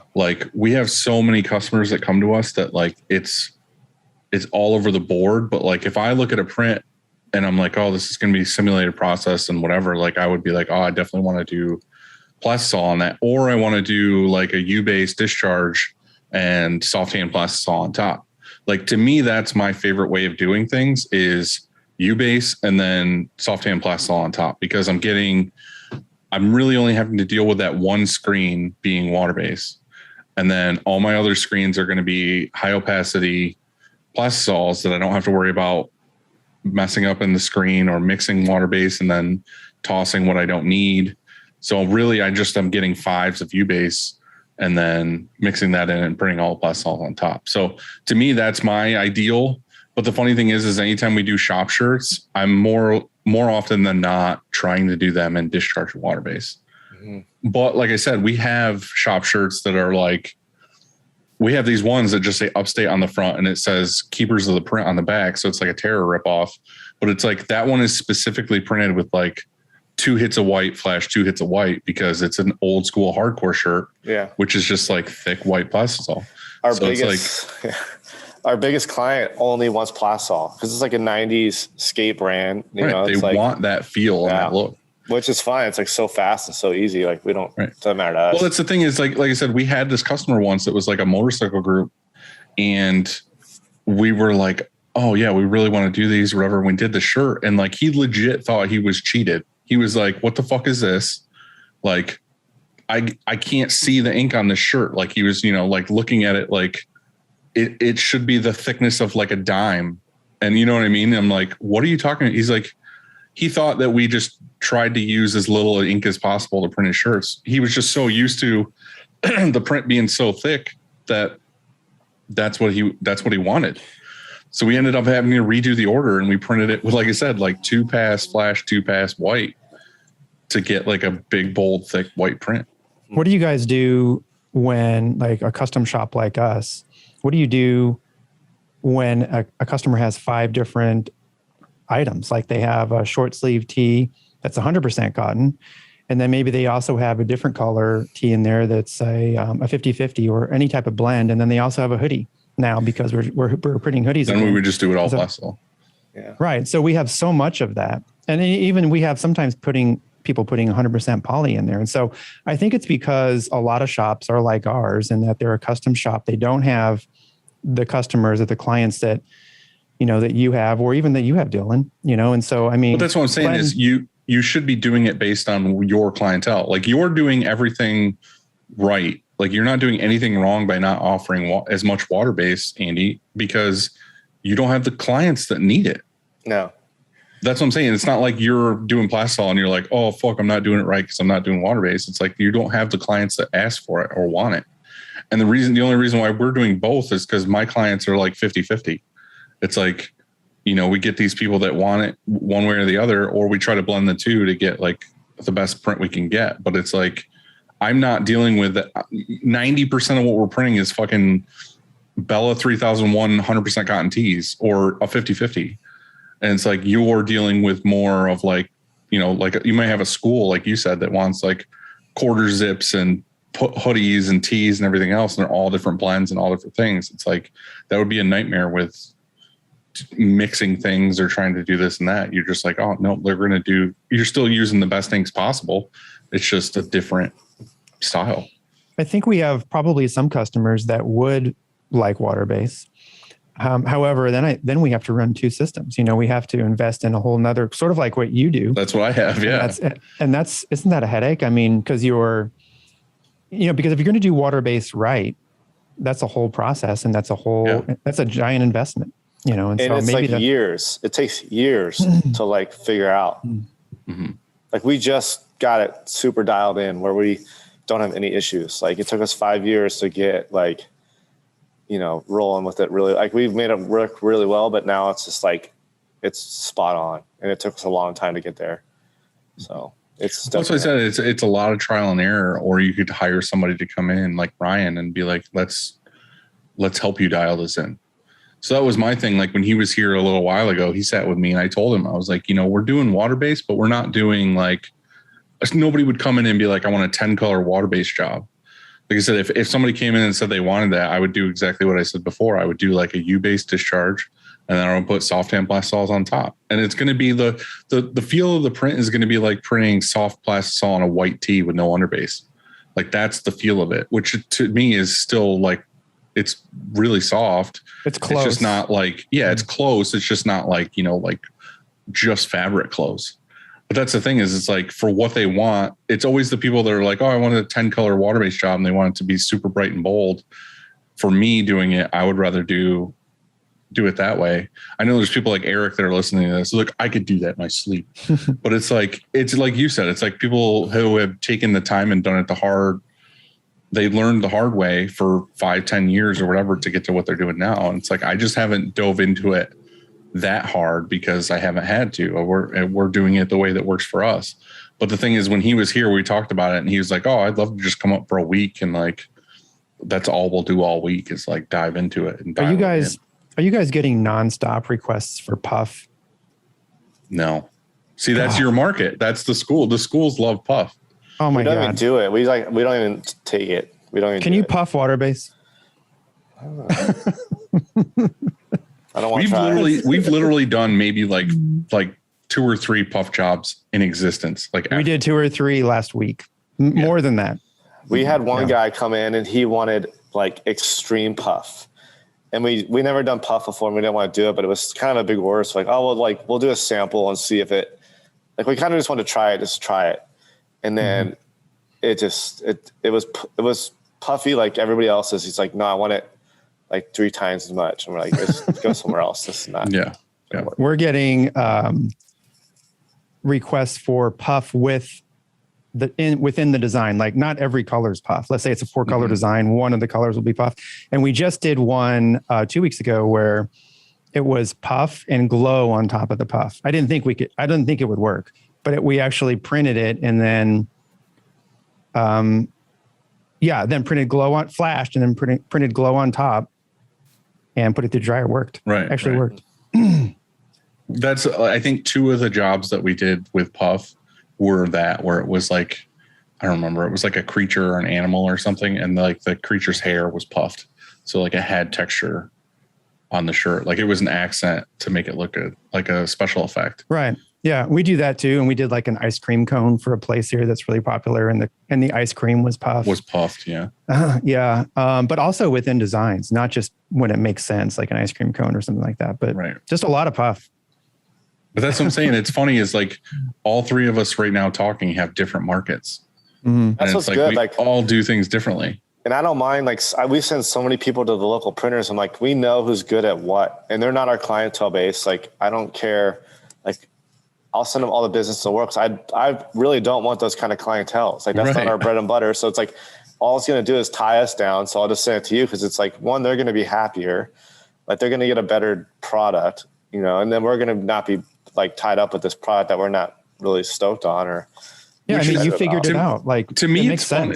To me, it's funny. Cause like we talk, a shop might come to you that's a smaller shop or whatever and ask you for advice. And it's like, that's the one thing I always try to drill in their heads is it's like, find what you're good at and get those clients and then kind of try to say no to the other ones or steer yourself in the direction of getting those but the hard part is they're at that stage that we were all at before where we wanted to take in everything and anything because that's all we had.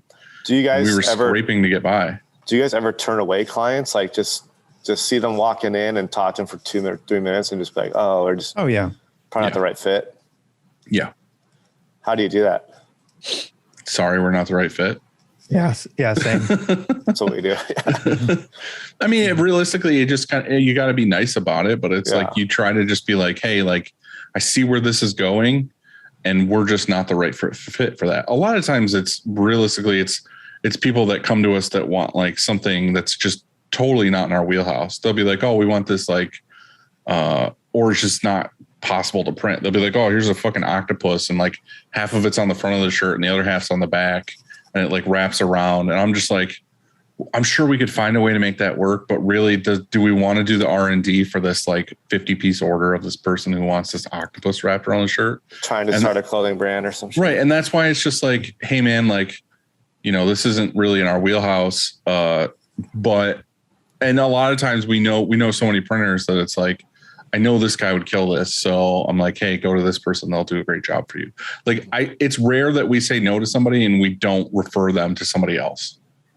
You know what I mean? I won't just be like, no, go fuck yourself. And then just like find something else. I'm usually just like, hey, here, like we get people all the time. They're like, I want koozies. And I'm like, you know, we don't really do koozies here that much. And I feel like what we would charge for koozies is like more than what you can get like for what I can buy a koozie for is usually what you can pay to get a koozie like fully wrapped printed from some other company. We just get screen printed koozies printed for $1. I can't buy a blank koozie. That's exactly what I'm saying. That's right a now. Customer's price. That's not our price. That's the customer's price. $1. That's exactly what I'm crazy. saying. Like if I go to S&S and I buy a blank koozie, it's more than what you can go to another company and get the whole thing fully done for. And sell to like the customer for. Right. I don't even offer them it. I won't like when a customer comes to me like, do you do koozies? I'm like, go to this website. Go to Windmill City and buy these koozies because I don't want to do it.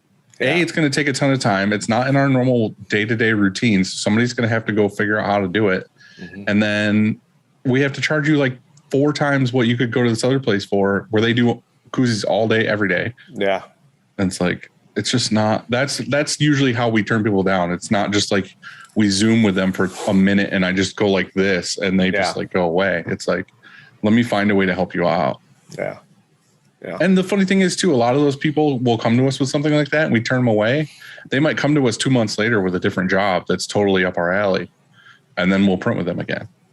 So I feel like being nice and helping them is what they're like, oh, you still had great customer service. I would love to work with you again.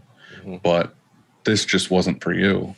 I think it's really easy to turn away at this point anyway in our shops. All of our shops have been around for 10 plus years. I mean, I think it's easy to turn away those sort of clients now, but like we talked about earlier, you know, when you're starting out, you take it all and, you know, you're desperate. A lot of times you shoot yourself in the foot and you're like, oh my gosh. And you learn from it and you say, you'll never do that again until all of a sudden you've got rent. You're like, well, whatever, we'll print the koozies, you know, because you make your $400, like you said earlier. But, you know, it's crazy now that it's like, I was talking to Dylan during the pregame and I'm like, it is madness here. You know, it is absolute. We're in overtime. We've been in overtime for, I don't know, a few weeks now. We'll probably have a record September.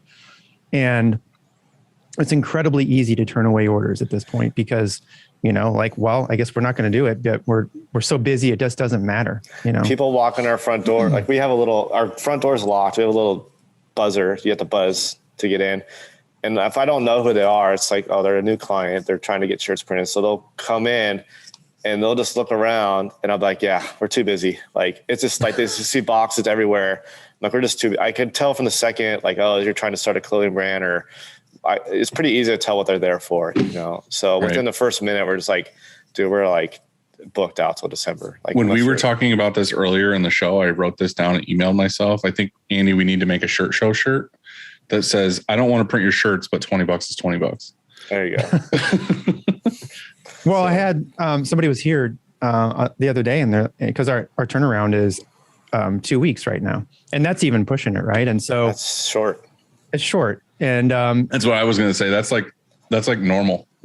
That's our standard. And that's why I guess we're in overtime, and we're gonna in a spot, I guess, that we have to change that and you know, make it 3 weeks or something. But they came in and they need these shirts sooner, and I wasn't helping them. I was in the back, and then so Lauren comes up and she's like, "Hey, these guys said, you know, they want to get their shirts quicker, and money talks."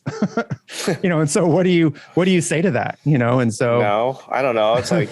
What's the work-life balance? It's like, you're already busy. You're already working overtime. You're just going to make it. I don't know. Money's money. It's hard to say no, but I think the older you get, it's like, you know, you're already making enough. At what point?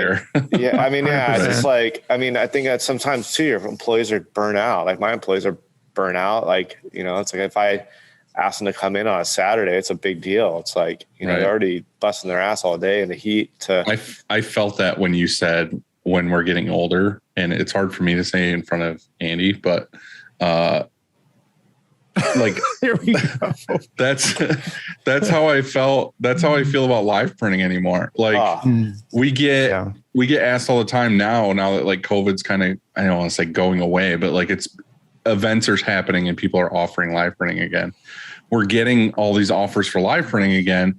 And I feel like the years that we did it before, I was always super eager to be like, fuck yeah, let's go do it this weekend. That sounds fun. Or let's go do this event. Like it'll be fun to hang out with people. It's a brew thing or whatever. Now I see them coming in and I'm like, I just immediately go ask the other guys. I'm like, hey, do you want to do this live print this weekend? And I look at it as like, I don't have to do that on Saturday. Like if they want to go make all the money and do the whole event, because when we do live printing, like, they keep the money. Yeah. I don't like take it back to the company. So I'm like, hey, do you guys want to go make like, a bunch of money this weekend on Saturday to do this event? They're like, oh, hell yeah. I look at it as just like, oh, like I'll do it if it's a real fun one. Like if it's something I really want to do, but like the normal ones now where it's just like going and doing some event that I don't super care about. I'm just like, you guys can do it. It's fun. We had the same conversation because, there's a lot of events popping up. Like Coachella Fest is out here and all these like pool parties are going to happen. And I was like, do you want to do live printing? Like, if you want to do live printing, there's no fucking way I'm going. But if you want to go, I will split the profit with you. Like, if it's a $10,000 event, it's probably gonna be $7,000 profit. I will split it with you. You just got to do all the work. And everybody's like, nah, like they right. nah. Like it's even them. They just want their weekend. So it's like, if I'm going to take more work, it just means we got to take good work. Like at a certain point, the money just doesn't look that good because you're just like. I think people like COVID was a terrible thing. It is a terrible thing, but it also made people slow down a little bit. You know, it's like it made me like I had free time and a little extra time, and it's like people want their weekends, and I want my employees to have their Saturdays and Sundays. Like, yeah, there are some weekends where you're gonna have to come in, but there's no reason we got to take every single job that walks through the door just to make me richer. Well, that's what I'm saying. Miserable. Pre-COVID, we were doing a full week, like busting our ass, getting a full week done. Mm-hmm. And then we were doing like double live, like we had 2 crews, like 2 full setups for live printing on weekends. And it was like Saturdays and Sundays. On some weekends it was Saturdays and Sundays. Some weekends it was just Saturdays. And it was like, we'd work all day Friday and get everything ready for the weekend live print. And then 2 crews would go out and do live prints all day long.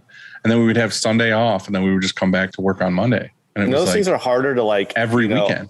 They're harder to hire. It's not like a tagging machine where you just hire someone and you can babysit them. Like those events, like, you're dealing with a event planner and just some person that's stressed out running the event. And every time we've done it, it's kind of been a nightmare. It's worked out, but it's like, if I'm not there playing the peacekeeper, it's, it's a lot of work and it's stressful. And I don't know, it's not worth it. And especially if you're busy enough at the print shop, it's like, what's the point? That weekend thing, that Saturday thing you hit on is so important because this week we busted ass so hard and we actually needed to run a shift yesterday on Saturday, but I didn't, so I thought about it.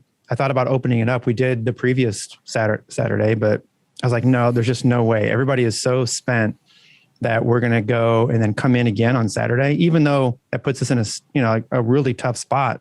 We're coming in here tomorrow and it's going to be hairy. It's going to be gnarly. And so, but I would rather have it like that than, people more, they're just more burnt out for sure. So everybody got a full weekend and they come in fresh.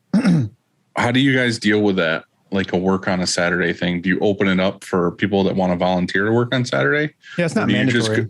I'm just saying, do you walk up to people, like say you have 2 press operators and you have enough work for 2 press operators to do on Saturday? Do you just walk up to them like, hey, I need you to work on Saturday? Or do you say, is one of you willing to work all day Saturday? I used to do it like that, just talk to them because there was just a few of us, but now I just post it. You can just have a sign up sheet. If it's coming, it's tough because you don't know. It's pretty last. But what if nobody signs up? Well, then it's me in here. You know what I mean? So, I came in on Saturday, me and JoJo, we came in, it was only for a couple hours, but I knew that if I didn't come in and get a couple of things, sorted out, that it was going to be even tougher. And so I came in for a minute, but yeah, we just do it like that. And sometimes I'll walk up to somebody, still and just say, what's going on Saturday? We've got I'm going to run a shift and I'll kind of say what it is, like a 7 to noon or something, as long as they know what those, if it's not a full Saturday, it's usually better if you can get off by lunch, if you can run a half day. And a half day on a Saturday, a 5-hour Saturday, let's say you do a 7 to noon, which is, we do that a lot. that is a chance to get overtime, right? You're going to get time and a half. It's pretty chill. It's a different sort of feel. It's not as stressed, as a normal work day. There aren't as many interruptions. For some reason, it just seems not as bad. I don't know why I always just feel so guilty asking for a Saturday because they fucking know too. Like you walk up to them like, "Hey, what you doing this weekend?" It's like you weren't already in conversation and you were like, "Oh, so you doing anything this weekend?" Like you walked up to them and you're like, "Hey, bud, what's up? Are you busy this weekend?" They fucking know right off the bat that you're like, "Do you want to work on Saturday?" Like you would see it. Well, in their put eyes. a sign up sheet, like right on the refrigerator, say Saturday shift, 7 to 5. 5.5. Yeah. And you can even bonus. You can pay whatever you want. You can say $50, I usually $100, just be like, it is. "Hey, I'll give you cash. Like if you want to come and work Saturday, I'll just pay I cash." used to do that. I can't do that anymore, but I used to do that. Because you have a difference between salary and hourly. It gets complicated. And so I think that probably the best way to do it, because you don't have to have that awkward, like you said, walk up and have that conversation. You just put a sheet down and put the hours down and let people sign up. If nobody signs up, then I guess it's you in there doing it. Yeah, I usually only print on Saturdays if it's for our store. So like a lot of times we have stuff we need to print for our shop and it's always on the back burner because there's always deadlines for other things. So we just have stuff piling up. So if I'm here, it's going to be on a Saturday just because we've had stuff to print for the shop for a while. So I'll usually just come by myself and do it, or nobody ever wants to come in on Saturday. My brother's got 2 kids. He runs the only other one that runs the press, and Nick, lives an hour, 45 minutes away. So to ask him to come down, 45-minute drive, work for 5 hours. Right. Back home. It's like, it's a whole day. It's just not practical. So that's kind of why we're moving. We need 2 presses. We have enough work for both of them. So I think that's. Well, here's the thing. Like some people here have second jobs. Like there's a guy that runs quality control. He works at GameStop. Sometimes, and he likes it. He does it and he works at GameStop, I think on the weekends, and I don't know what his hours are, but he has an option. He makes more here, And so if he can, some people want to work on the weekends. Yeah. Maybe not the same job because it's monotonous. It's the same thing over and over, but some people they want the money and they don't mind the extra half day or whatever. And so some people are down. Well, 2 of the kids that we just hired, our press assistant and the guy that helps us with tagging and cleaning, they work for us from 8 in the morning till 4, and then from 5 to closing, which is sometimes after midnight, work at a brewery, bartending, Monday through Friday. So They're working from 8 in the morning till maybe midnight or 1 or 2, 5 days a week. So there's no way I'm going to ask them to come on Saturday. That's true. Yeah. So we're in we just got to get shit done during the week. I mean, unless I'm here printing. So that's what I kind of go back to what we were saying earlier with like getting that extra little press or getting another press to take the load off. Like that's just where I'm at right now, growing pain wise. It's like you guys have 2 presses. I have two main autos, and they're both, more than booked. We're generally booked like 3 full weeks out all the time. So like they have more than enough stuff to do. But my thing is I kind of want to get 1 or 2 more presses in here to bring that turnaround time down. Mm-hmm. Like it's not necessarily because we're hurting. It's like, there's busy times like this coming week and the next week is going to be balls to the wall to get everything done that has to get out, but it's not 24/7, 52 weeks a year. It's like, it's sometimes. So my thing right now is I feel like we're in a growing pain because it's felt like it's more than like just a couple days here and there. It feels like this entire year last year has been that way. I'm thinking we do what Glen did and we get rid of 80% of our customers. Smart. I'll take good so ones. like instead of he's fucking weaseling us. He's like, do this. And then as soon as we say we want to get rid of him, he's like, windmillcity.com. Well, I mean, really, when you think about it, because you just said, well, it's not really, for profit necessarily. It's more about turnaround time. Well, maybe you need to get rid of your prices and get rid of your clients. That's Mark's whole thing is up your prices. That's what we're doing. That's what we're doing right now. Yeah. Me and Sarah had that discussion. I think it was Thursday or Friday last week. Like I said, I think we were talking about in pregame, like the white glove service stuff. Like she came in and asked me that. And then she was like, do I have your permission to turn down more work that we don't want? Because like I said, we'll take stuff as long as it's fine and the schedule's got room for it. but like we'll say no to stuff when it starts to get to be the point where it's like we literally just we can't do it or don't want to do it or don't want to hurt our good customers because you have a 15-piece 5-color job. Like, I got a question on that. And I got to take a bathroom break real quick. When do you say no? Like, when are you going to get too busy for your current clients? Like, say right now you're 3 weeks out. Like, what happens if you get so much work to where you're 5 or 6 weeks out? You know, how do you manage that? Because you own your own building, Andy. You can't really, or Dylan, you can't really grow anymore based on that square footage. So, like, what happens when business keeps getting busier and busier? That's why I said we just have to turn people down that are even current clients though. Like, what happens if it's all just current clients who just get so busy with that, or one gets so big? If it's to the point, that's kind of where I'm at right now. Yeah. And that's what I'm saying is that it's not the people walking in or fresh new customers that want 50 pieces. It's a lot of the just normal, like our good recurring customers that are coming to us and are like, hey, I need this. And it's like, okay, well, you know, we have this like a brewery or something that could come in and be like, hey, we need, you know, here's $100,000 worth of stuff we need right now. And it's like 30 different orders and they all have different things. And it's like, that's like 4 or 5 days of work all by itself. And you know, they don't want to wait 4 weeks for that.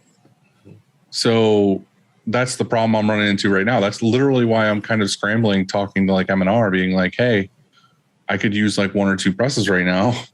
And I literally on Friday ordered a semi-trailer to put shirts in. So that's just where I'm at. Like, I'm not complaining about it. It's a growing pain. Like, it's something I want to do and get through. It's just something I'm working on right now that like we're just going to have to make do until it happens. If somebody told you you'd be in this situation last March, would you believe them? I don't know. Like, first week of lockdown, if somebody told you you're going to be in the busy, first week of lockdown, I'd probably be like, even the first month. That's amazing. Yeah. But yeah, we never shut down and it didn't really super slow down for us because we stayed open and we got a bunch of work from people that were closed. Yeah. So like we were pretty good.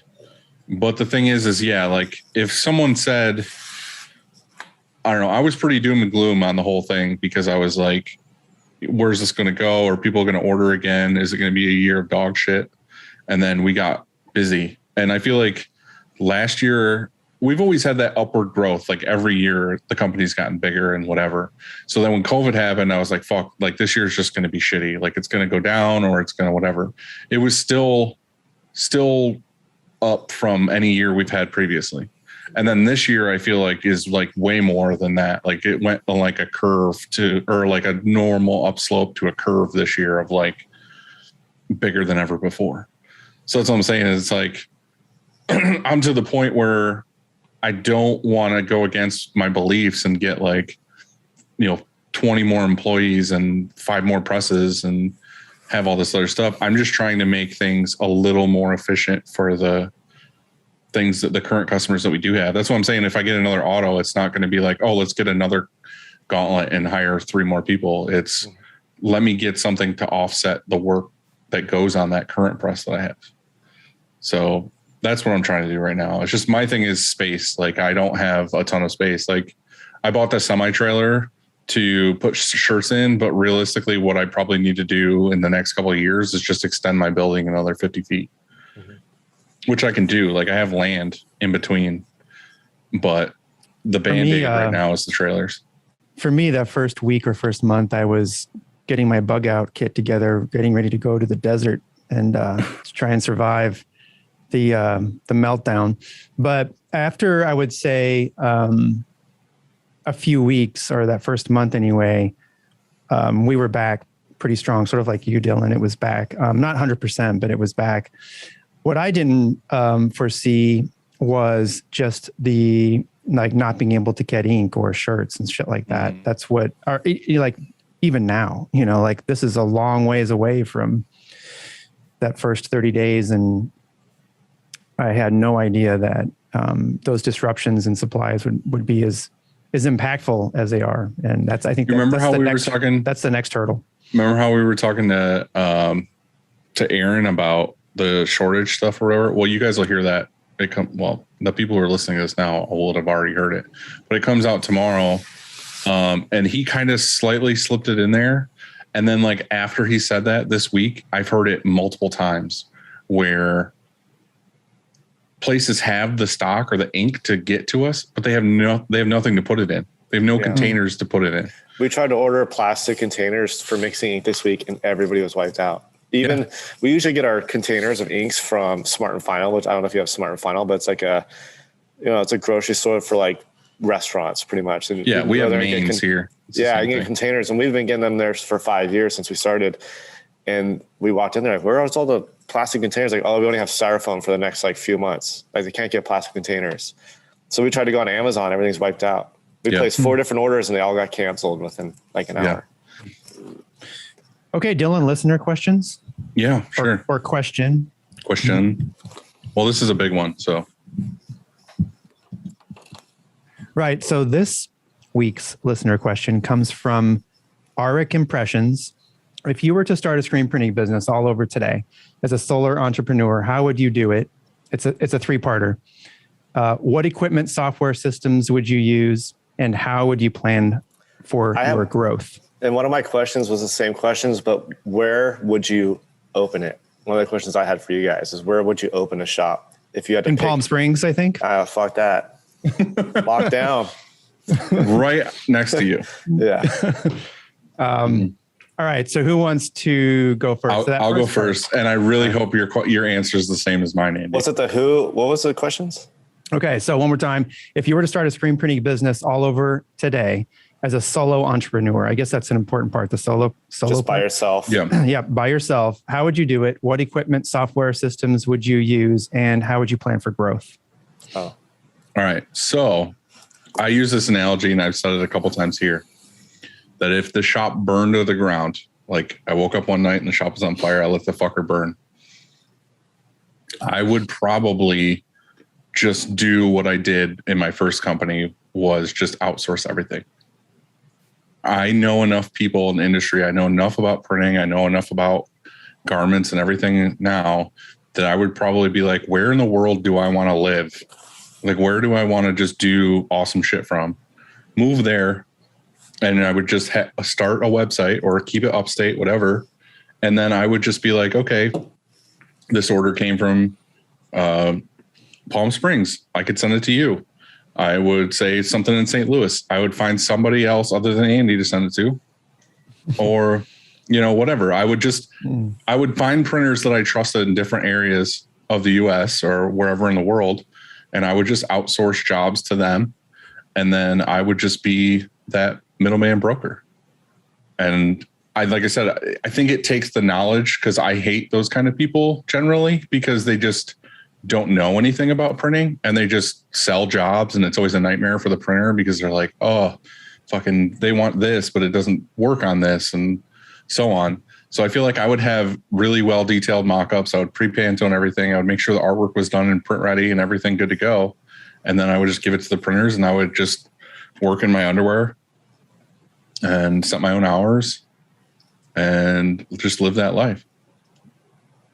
If I had to do it all over, like if I had no presses left, I had no anything, that's what I would do. If the company was salvageable, I would salvage it.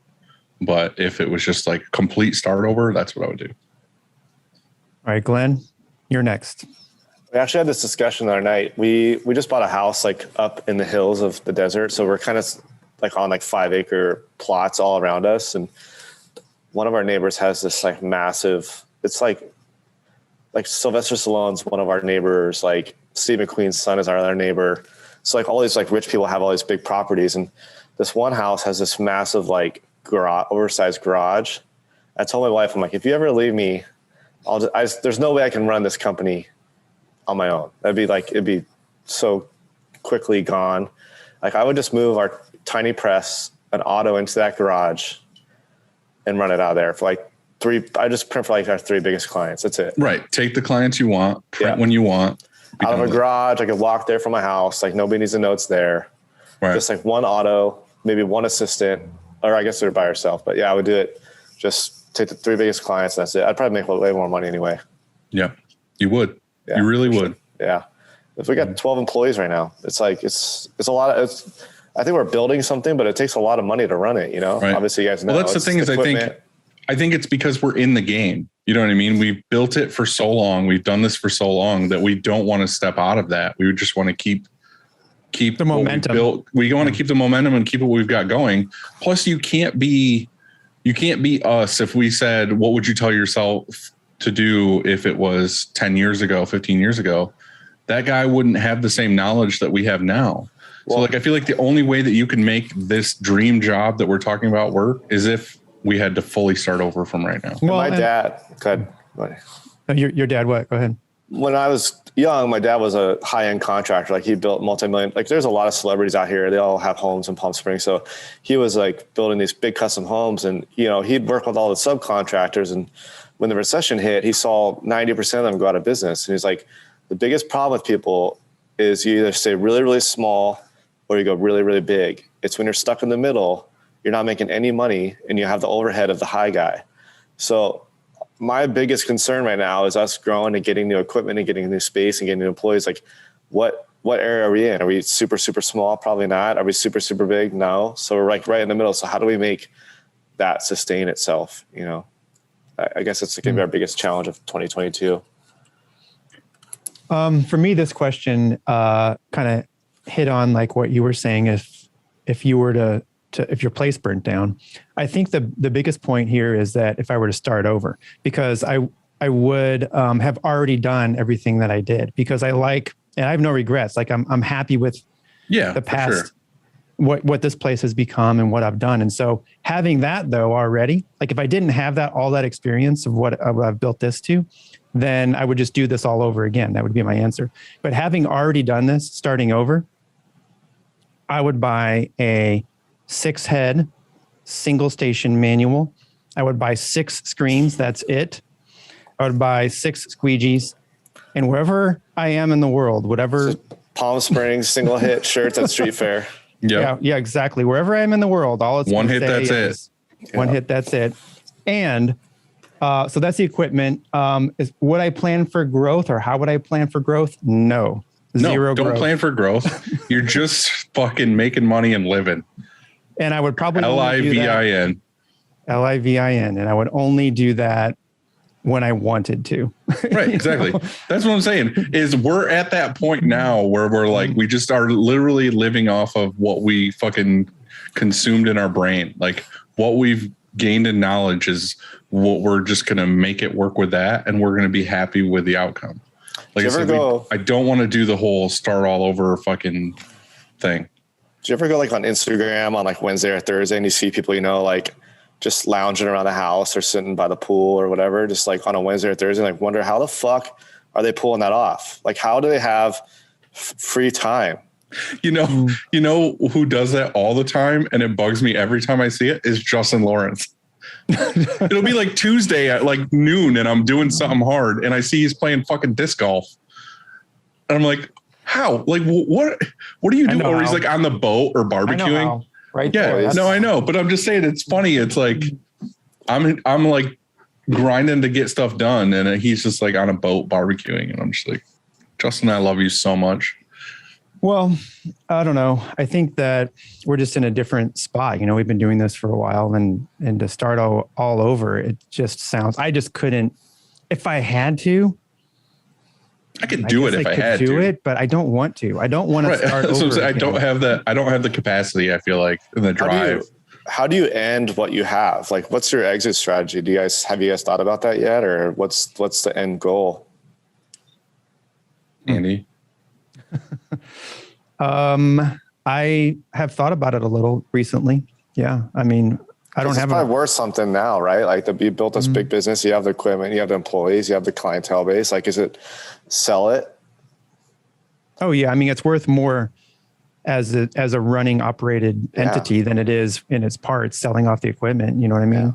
Yeah. So I don't know. It's a tough question. I think that you really have to have your shit together when you go to sell if you wanted to survive, you know, if you wanted to continue past you, because sort of like when you sold the skate shop to that dude, you know, and it crashed and burned. And so it's taking the heart out of it. Yeah. My thing is like I have zero plans to sell, but I'm also like not even close to that point yet. Like right now I can be that hard ass of like, oh, I would never sell, blah, blah, blah, blah. But I know like in 20 years, I'm like, I'll fucking sell this thing in a heartbeat if somebody comes here with some money. Well, it's crazy here. Like a lot of Canadians want U.S. citizenship, so they'll buy businesses in the desert. Like we get a lot of Canadian business like owner or tourism. So now they come here like, oh, I want to move to Palm Springs. They'll buy a business. And as long as they got 3 employees, full-time employees, they can get to a green card to the United States.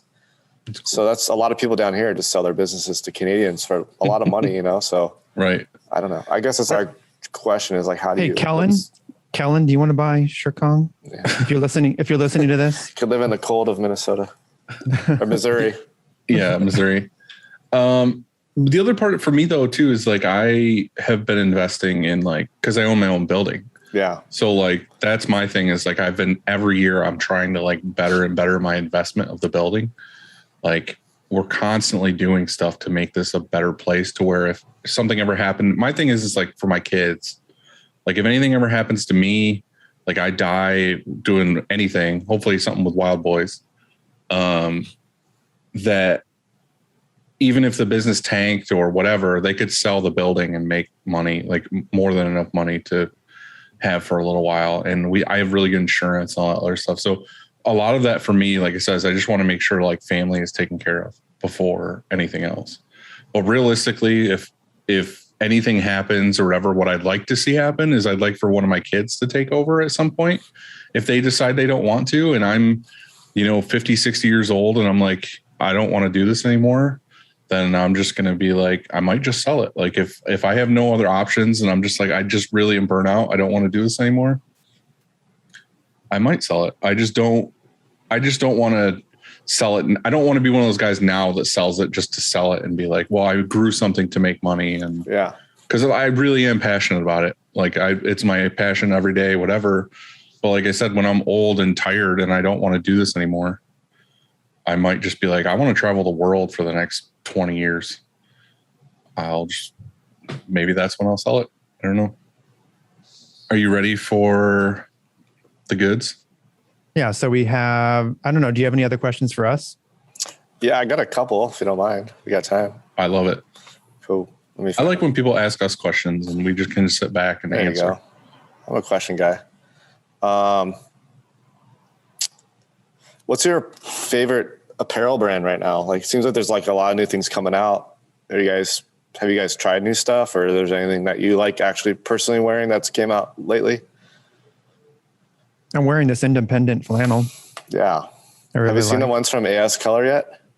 Oh my God. Good. All right. Yeah. I need to, we were supposed to talk to AS Color because they have a lot of, I think in Southern California too. And it was Squeegee Prints Juan. He was telling us he prints on a lot of their stuff too.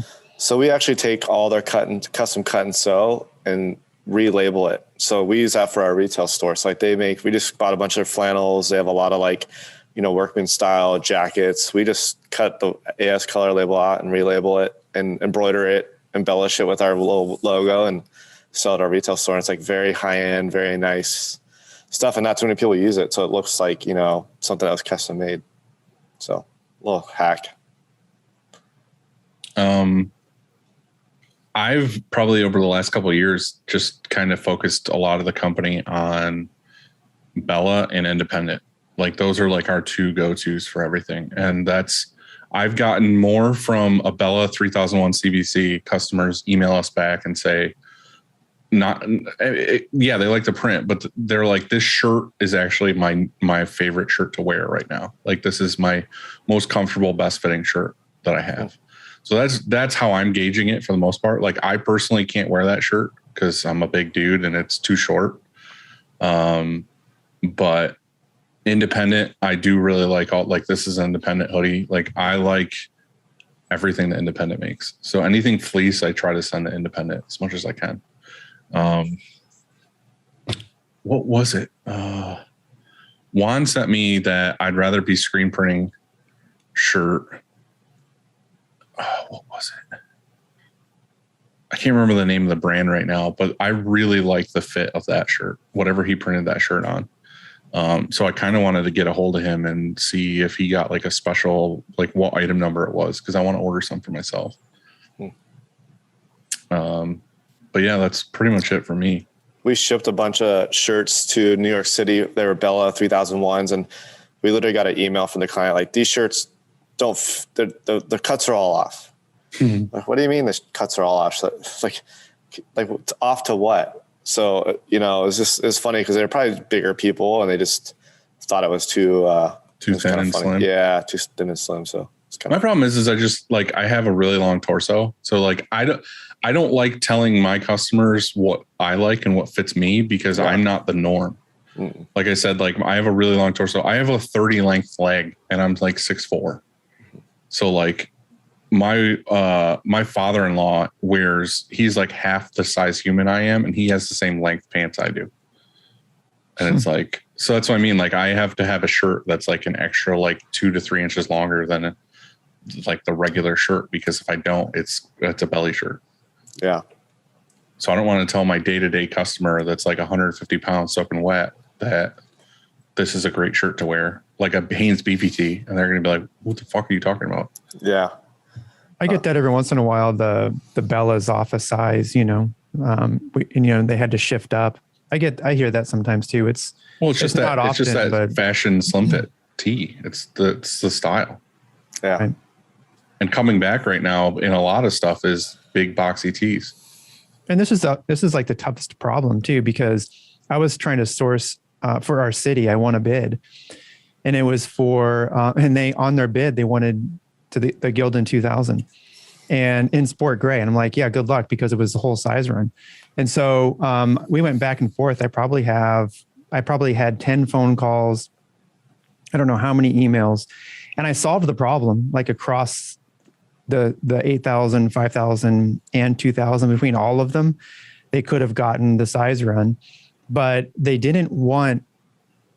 And I even offered, I said, look, let me just ship you the difference between the 5,000 and 2,000. You can hardly tell. I mean, it is a little heavier, but I said, here's the thing. Some people would prefer the Gildan 5,000. Some people would prefer the Gildan 8,000. Some people prefer the 2,000. Some people would prefer the Bella, because it was like for 700 shirts. I mean, out of those 700 people, there's going to be some people that hate that 2,000 that you're getting ready to buy. The funny thing is with all of that, and we get that from customers sometimes too, they're like ultra picky about the shirt. And I'm like, you're being picky for you. Like the shirt's not for you. Exactly. It's for the general public of the general people you're selling to.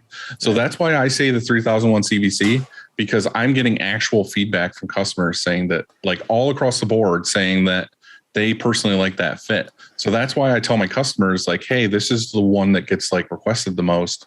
This is probably going to be on average the better shirt for the majority of the people. So like, it's always that one dude that's ordering the shirts. So like, well, I specifically like this like Star T brand and blah, blah, blah. And it's like, just because that dude had got one shirt somewhere from a street fair and he's like, I really love this tee.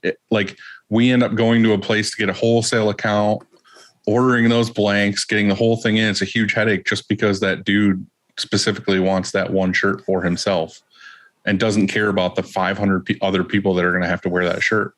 Well, that happened with us with the Gildans. We were in Vancouver like 2 months ago, and one of our clients emailed us with like a 7,000 piece order, and they wanted 7,000 units of the Gildan 2000 or Gildan 5000 sand, which is like, that's like a really obscure color to try and get 7,000 units of. So it took us 3 weeks. We sent them samples of the 2000 and the 5000.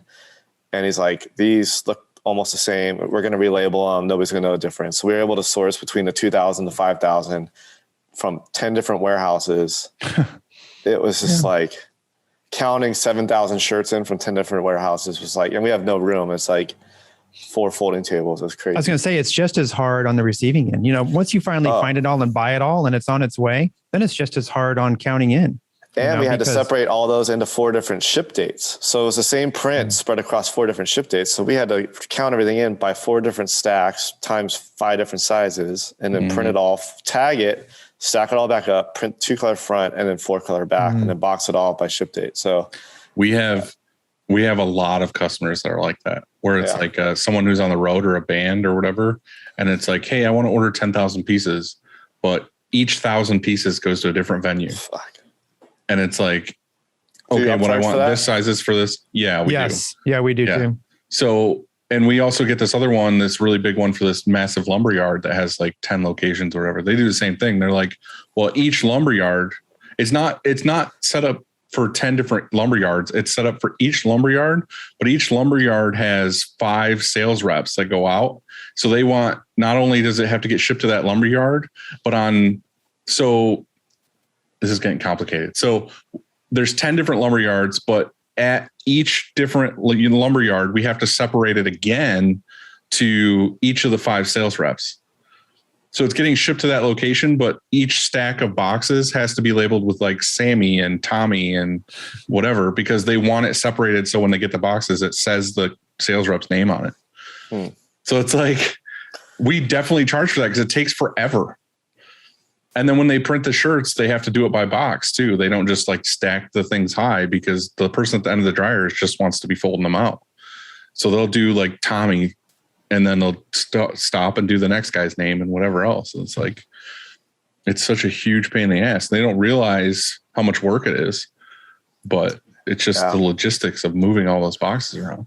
We're excited to have, we got a pretty good idea of how we want to organize the new room or the new shop with carts. It's like everything's gonna be on carts with a whiteboard flag, so we can write all the notes for that stack on a whiteboard. Hey, we're missing, especially now the shortages, like, hey, we're waiting for 2 smalls.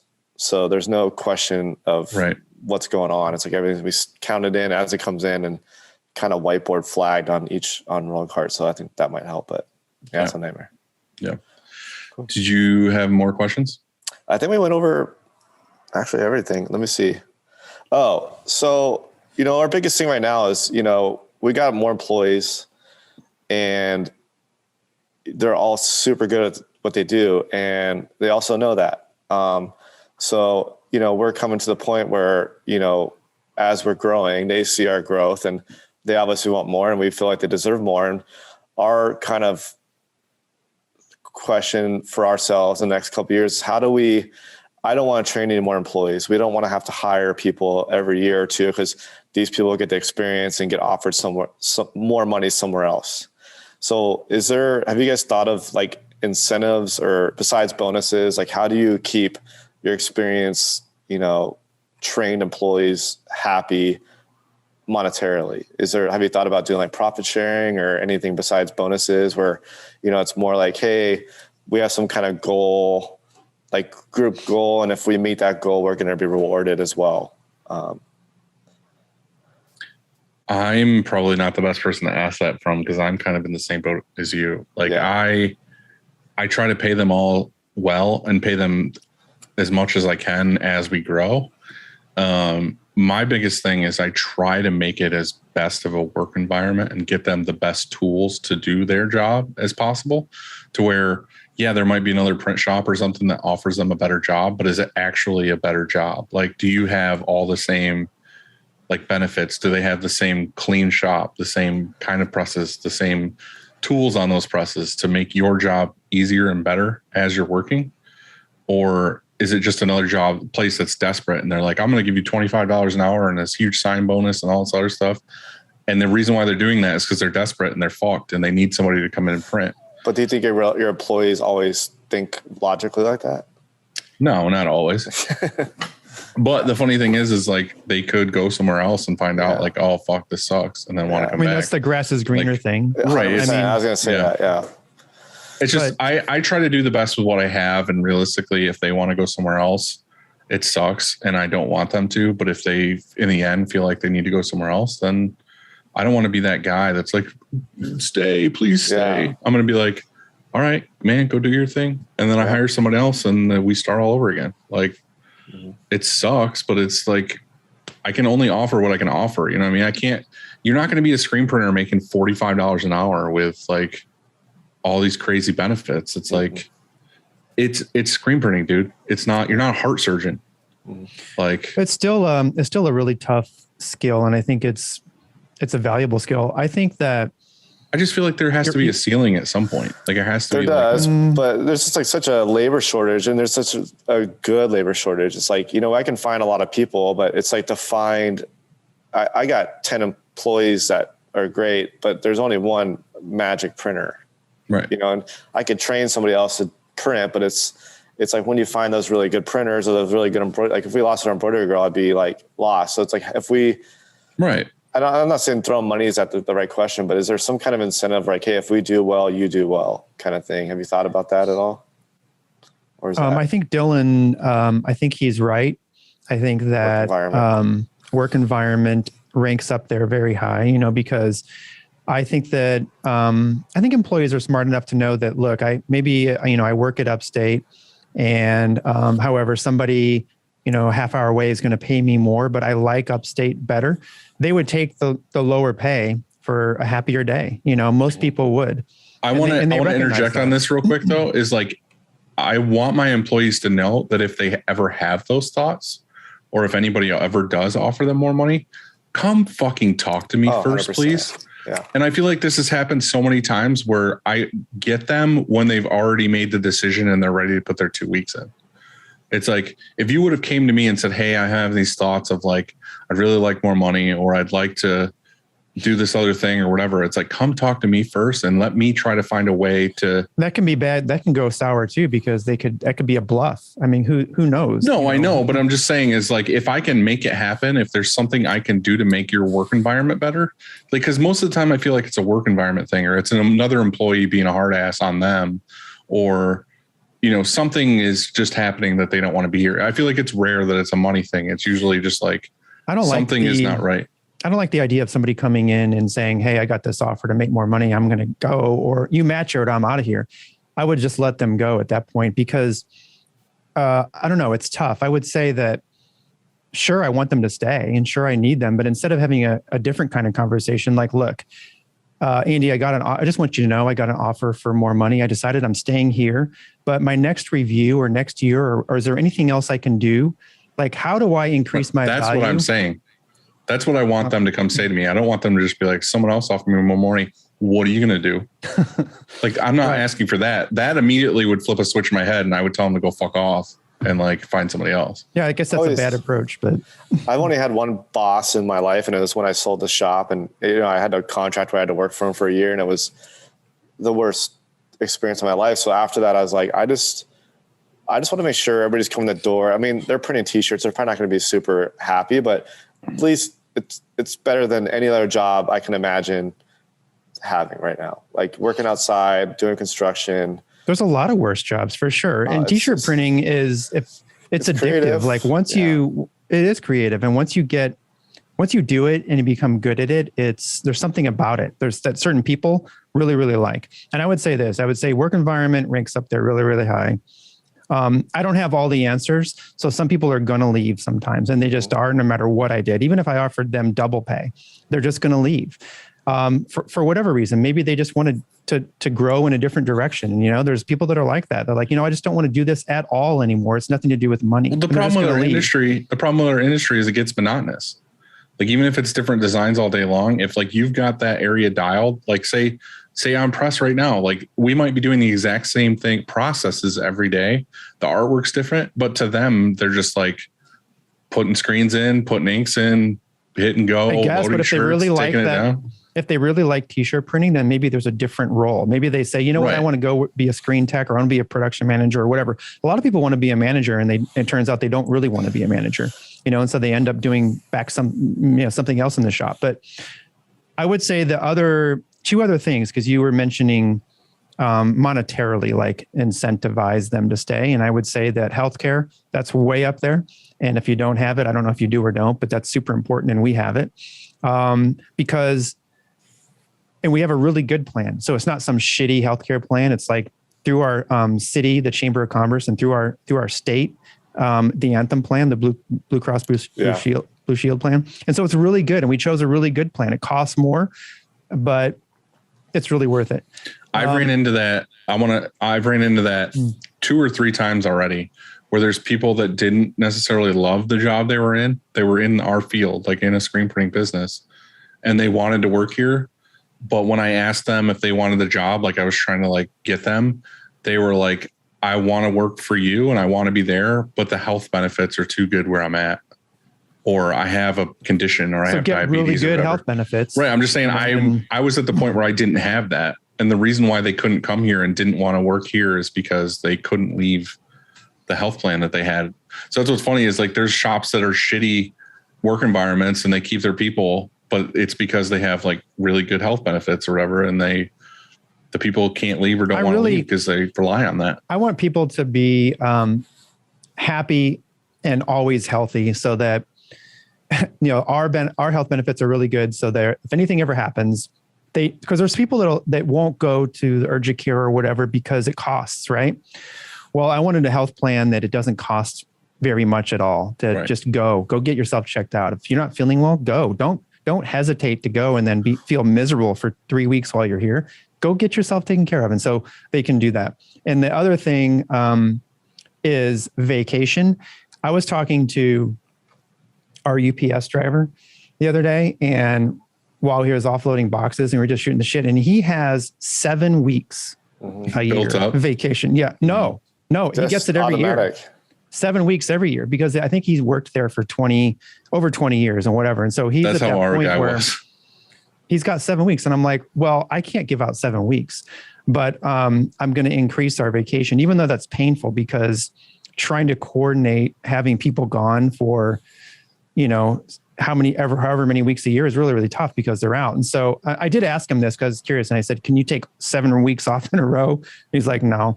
And they have blackout dates also, like they can't take any time off between Thanksgiving and Christmas or something like that. Yeah, no way. But, he has 7 weeks. And so I'm going to up our vacay because that's just another reason. And also another reason not to burn out, right? It's not just a reason to stay at a place. It's a reason to go somewhere and go take off for a week and reset and then come back, because I've noticed every single time when people take a week off that they come back and they're different. It's a total recharge.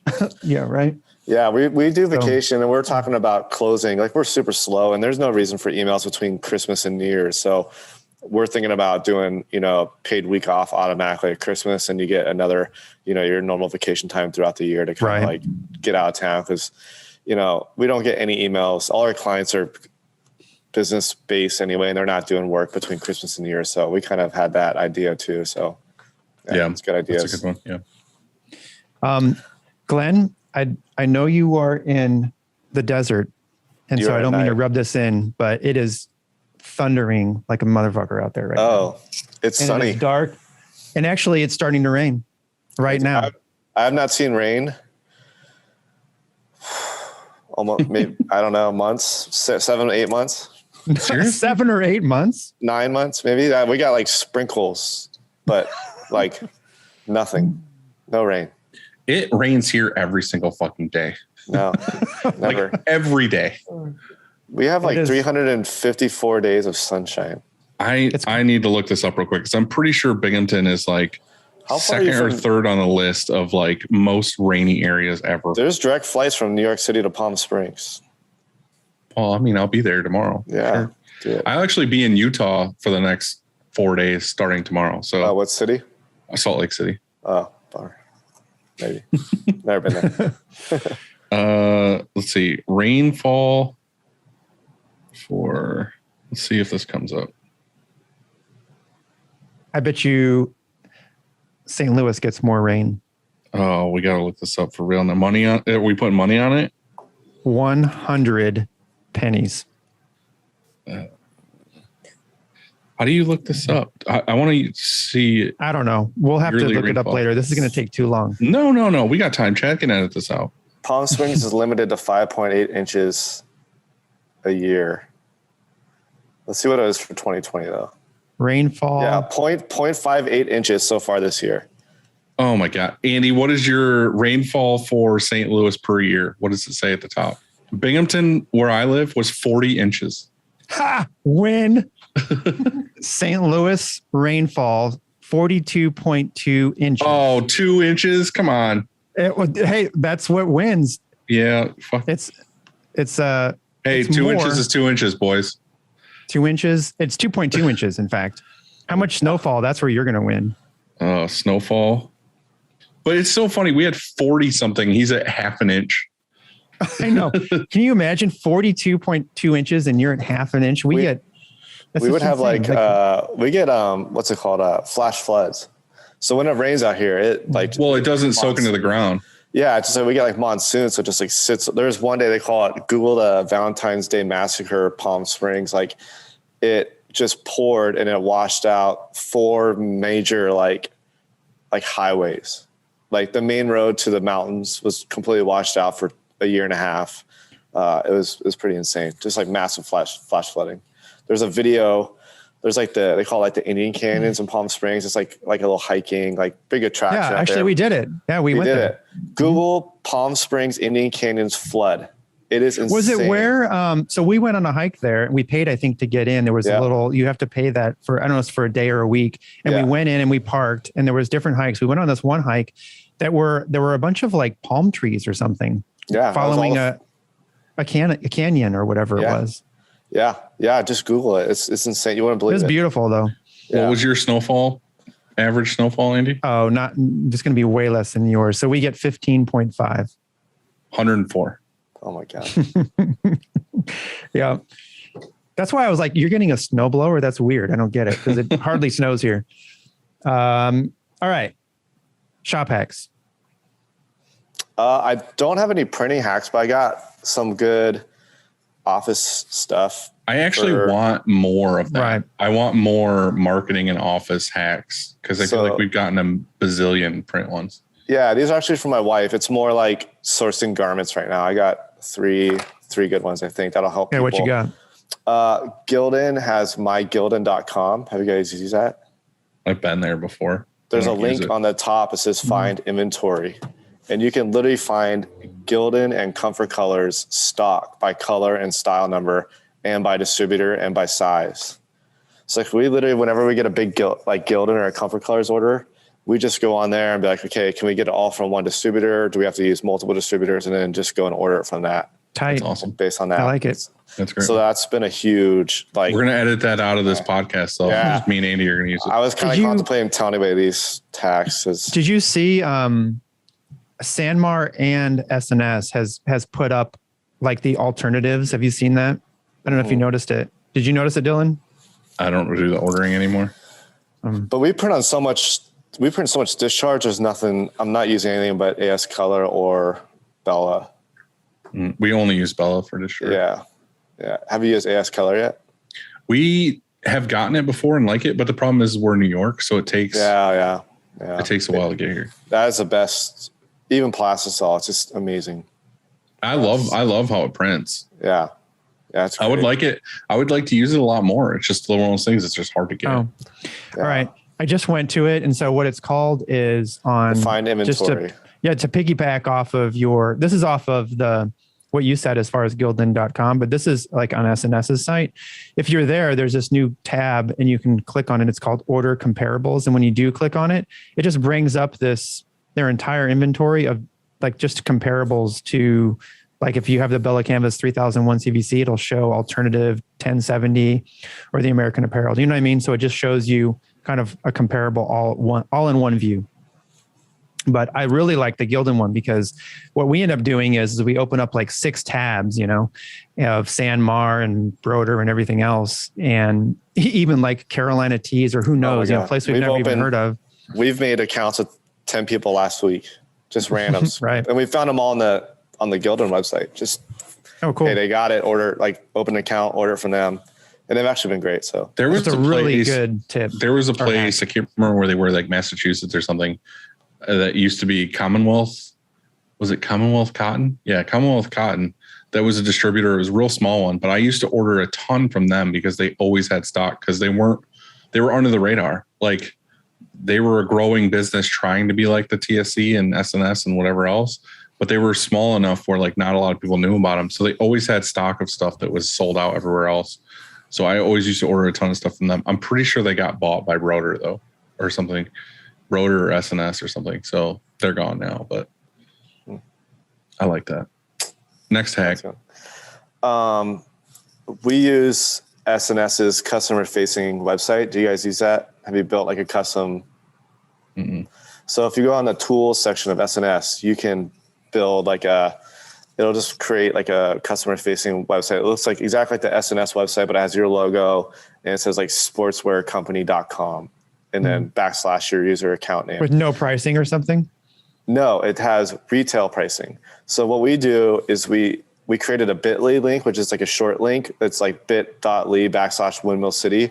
And we'll send that to all our clients and be like, especially now, like, hey, here's our online catalog. It has like 80% of what we can offer. If you click on find the style you want and then click the color you're interested in, and you can see live inventory. Wow, that's cool. So instead of us going, hey, what do you want? And they say, I want the Gildan Gildan 5000 in this color. And then we're like, okay, let's go check. And then we have to check and it's out of stock. They can do it and do the research and see if there's like, oh, it's wiped out.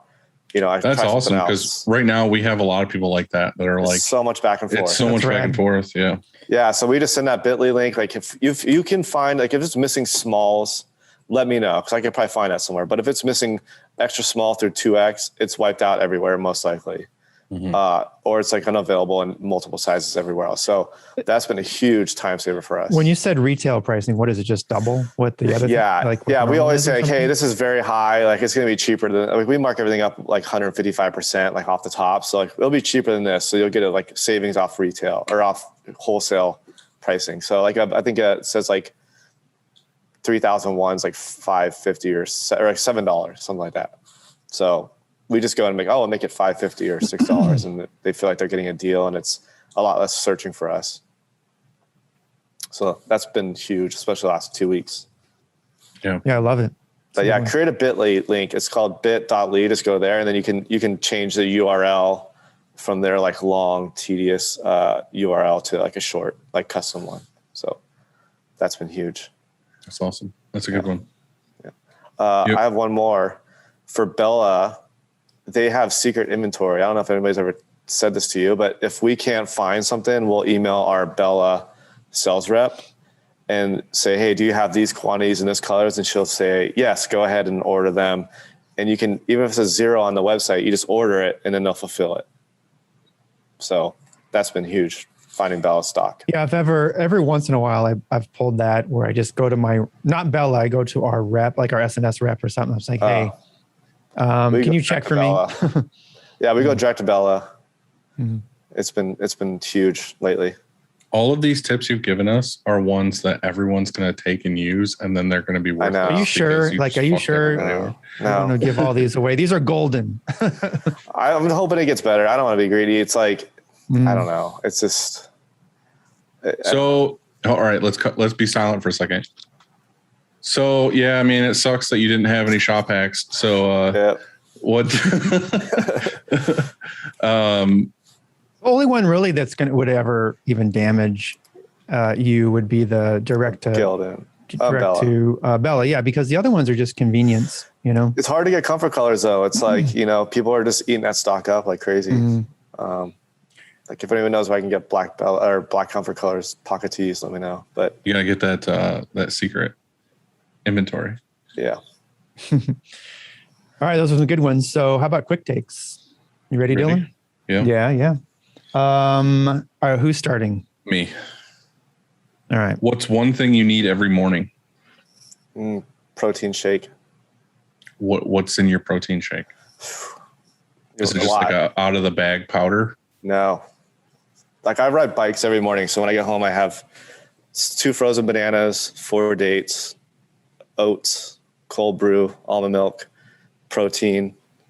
I've like legit been thinking about this because I think I Googled it or something. And that goes in a blender, right? I had a targeted ad the other day. I can't remember what the company was, but it actually looked good. I was like, fuck, that looks not. It was out one of those out of the bag things. And it was like complete meal for breakfast. And I was no, don't do that. Just make it. Cause I was listening to Henry Rollins on his, like some interview and they were talking about that. I was like, what do you need every morning? And he's like, protein shake.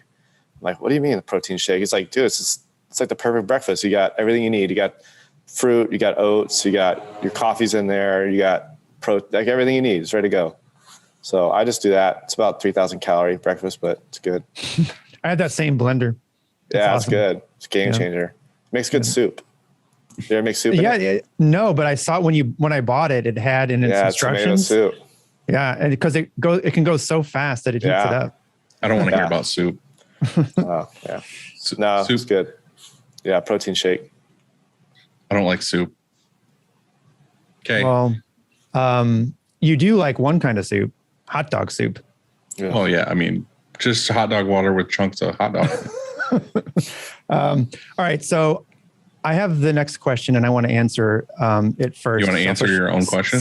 Selfishly, because we just watched it last night. So the best recent read, listen, or watch, we just watched because Dave told us to from Northeast. I watched The Untold Crime of Danbury Thrashers. Have you seen it? Mm-mm.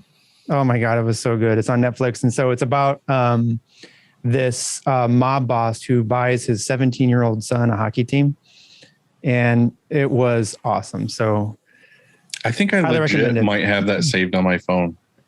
I know I just heard the story of like how this 17-year-old, because you think when you first start watching it, I don't want to spoil it for anyone, but you first start watching, you're like, this kid's going to fuck this whole thing up. But it actually was really good. Like it was really cool to watch just how they evolved as a hockey team. But so highly recommend that. But Glenn, how about you? What's your best recent read, listen, or watch?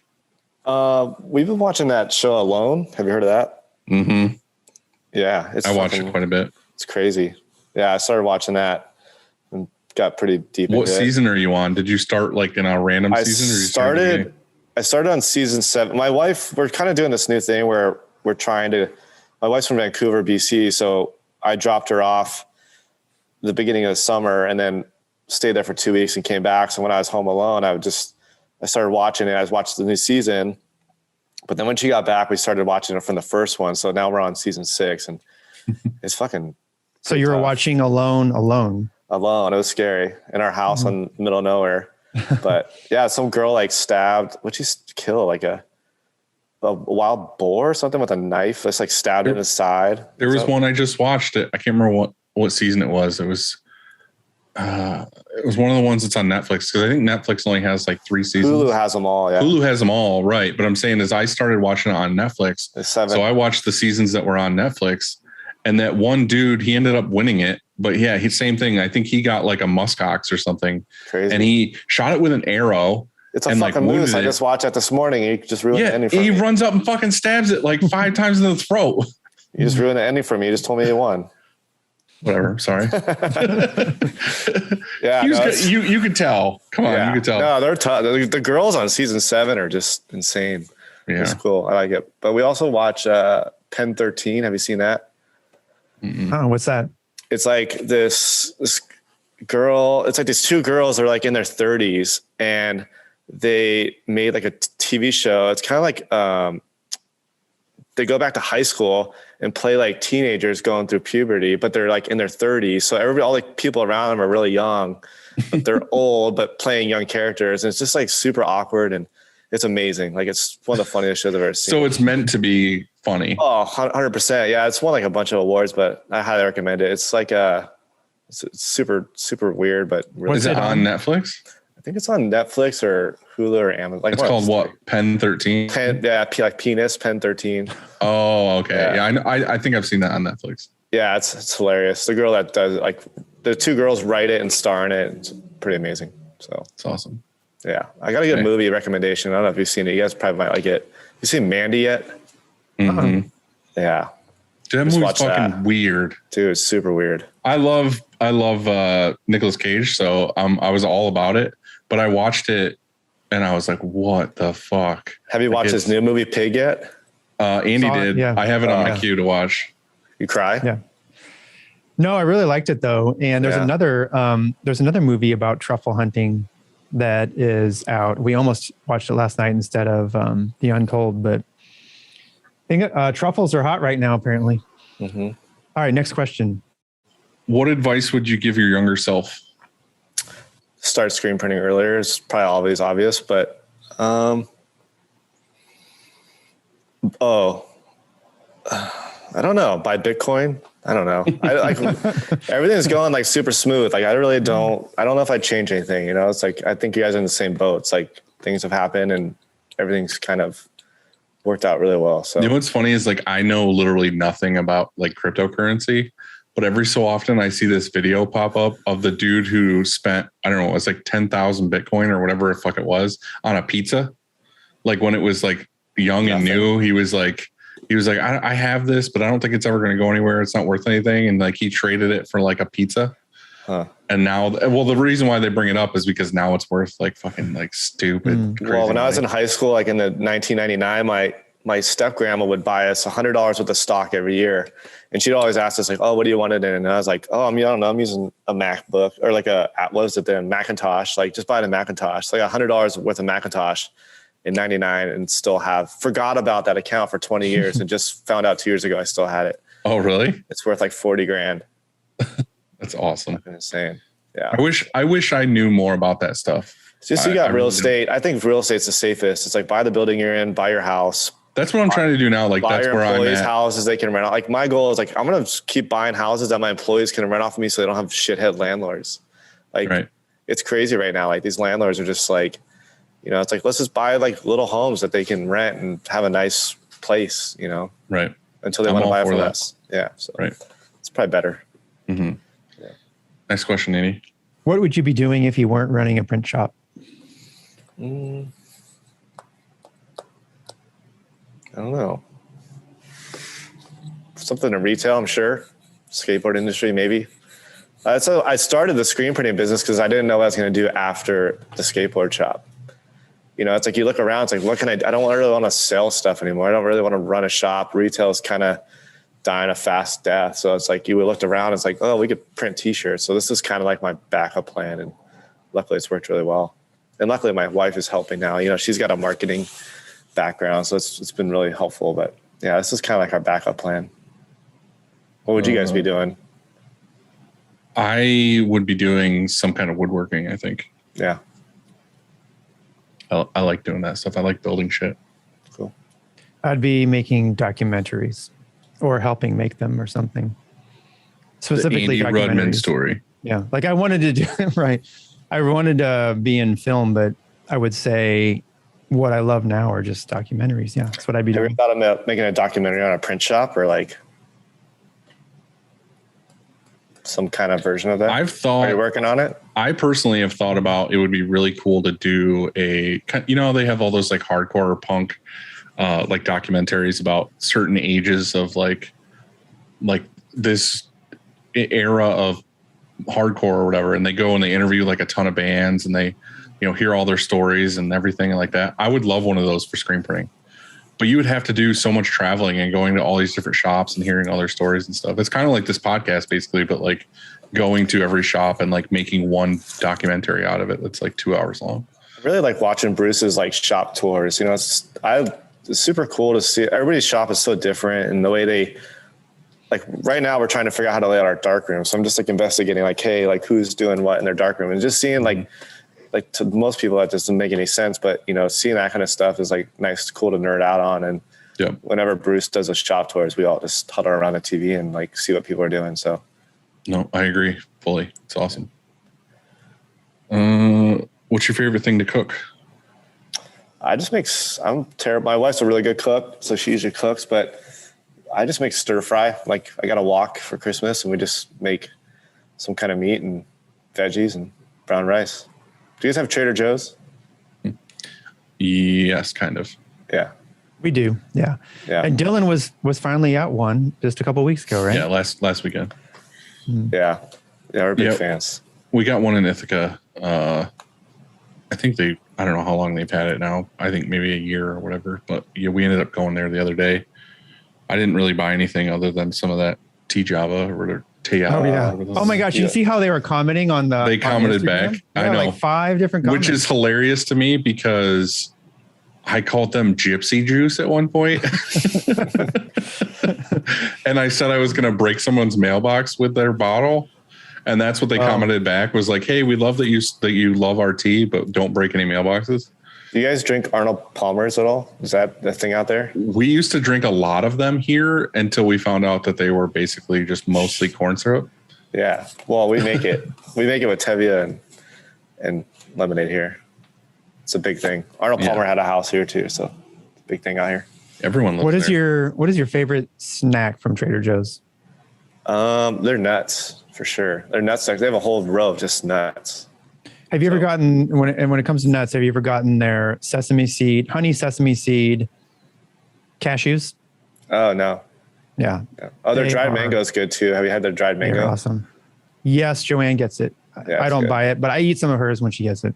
Yeah. One of my favorite Sweaty. snacks, like chip snacks, is the plantains. Because they make like two different kinds. They make just the plain with salt, and then they have this spicy one. Yeah. They're awesome. No, it's just Spicy it's just me and my wife right now. So we just go there and get, they have small stuff. So it's good. Mm-hmm. Yeah. All right. Hey, Andy. What is for dinner tonight? I think Ashley's making Thai food. We have like a bunch of crazy Thai books. We just bought a new house and finished remodeling it. So the kitchen's finally done. So we're just starting to cook again after a year. So she's starting to bust out the cookbook. So I think she's making Thai food tonight. I really like Thai food. That's my favorite. It's funny because like I probably never ate it until like maybe a couple of years ago, because I feel like anytime I've seen anybody order Thai food, it just looks like baby diarrhea in like 3 containers, and then you just pour it on rice.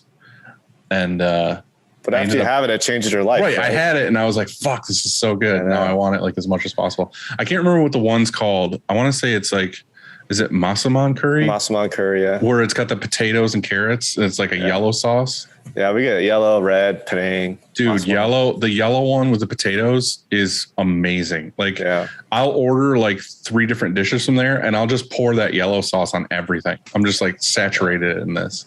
I was so picky with food until I was like 25 years old, and my friend's parents took us to get Indian food, and it was just like from there on I'm like, I'll eat everything. Like it just changed my entire life. Like that's how I was. Indian and Thai food. Yeah. I barely ate anything.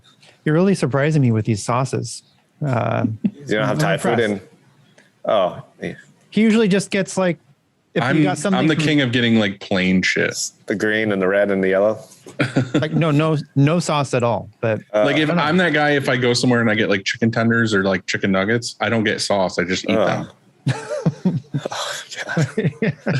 But it also too, like if I go to a fast food place and that's why I like Chick-fil-A, because it's just chicken and pickles. But like if I go anywhere else and they have like lettuce, tomato, and like mayo and all this other stuff, I always ask for a plain chicken sandwich. So it's just chicken and bread. Yeah, I do that and put sweet and sour sauce on it. Yeah, I won't put any. I just like the taste of the chicken. I'm sorry I ruined it for everybody. Glenn, it was great talking to you finally. Yeah, thank you guys. We messaged a lot back and forth, but it's awesome to actually have a conversation with you. And I want to make it back to Palm Springs soon. Yeah, I want to visit. Yeah, we're working on the guest house right now. So whenever after December, come on down. Hell yeah. All right, man. You have a good night. Yeah, you too, guys. See you Thank later. you.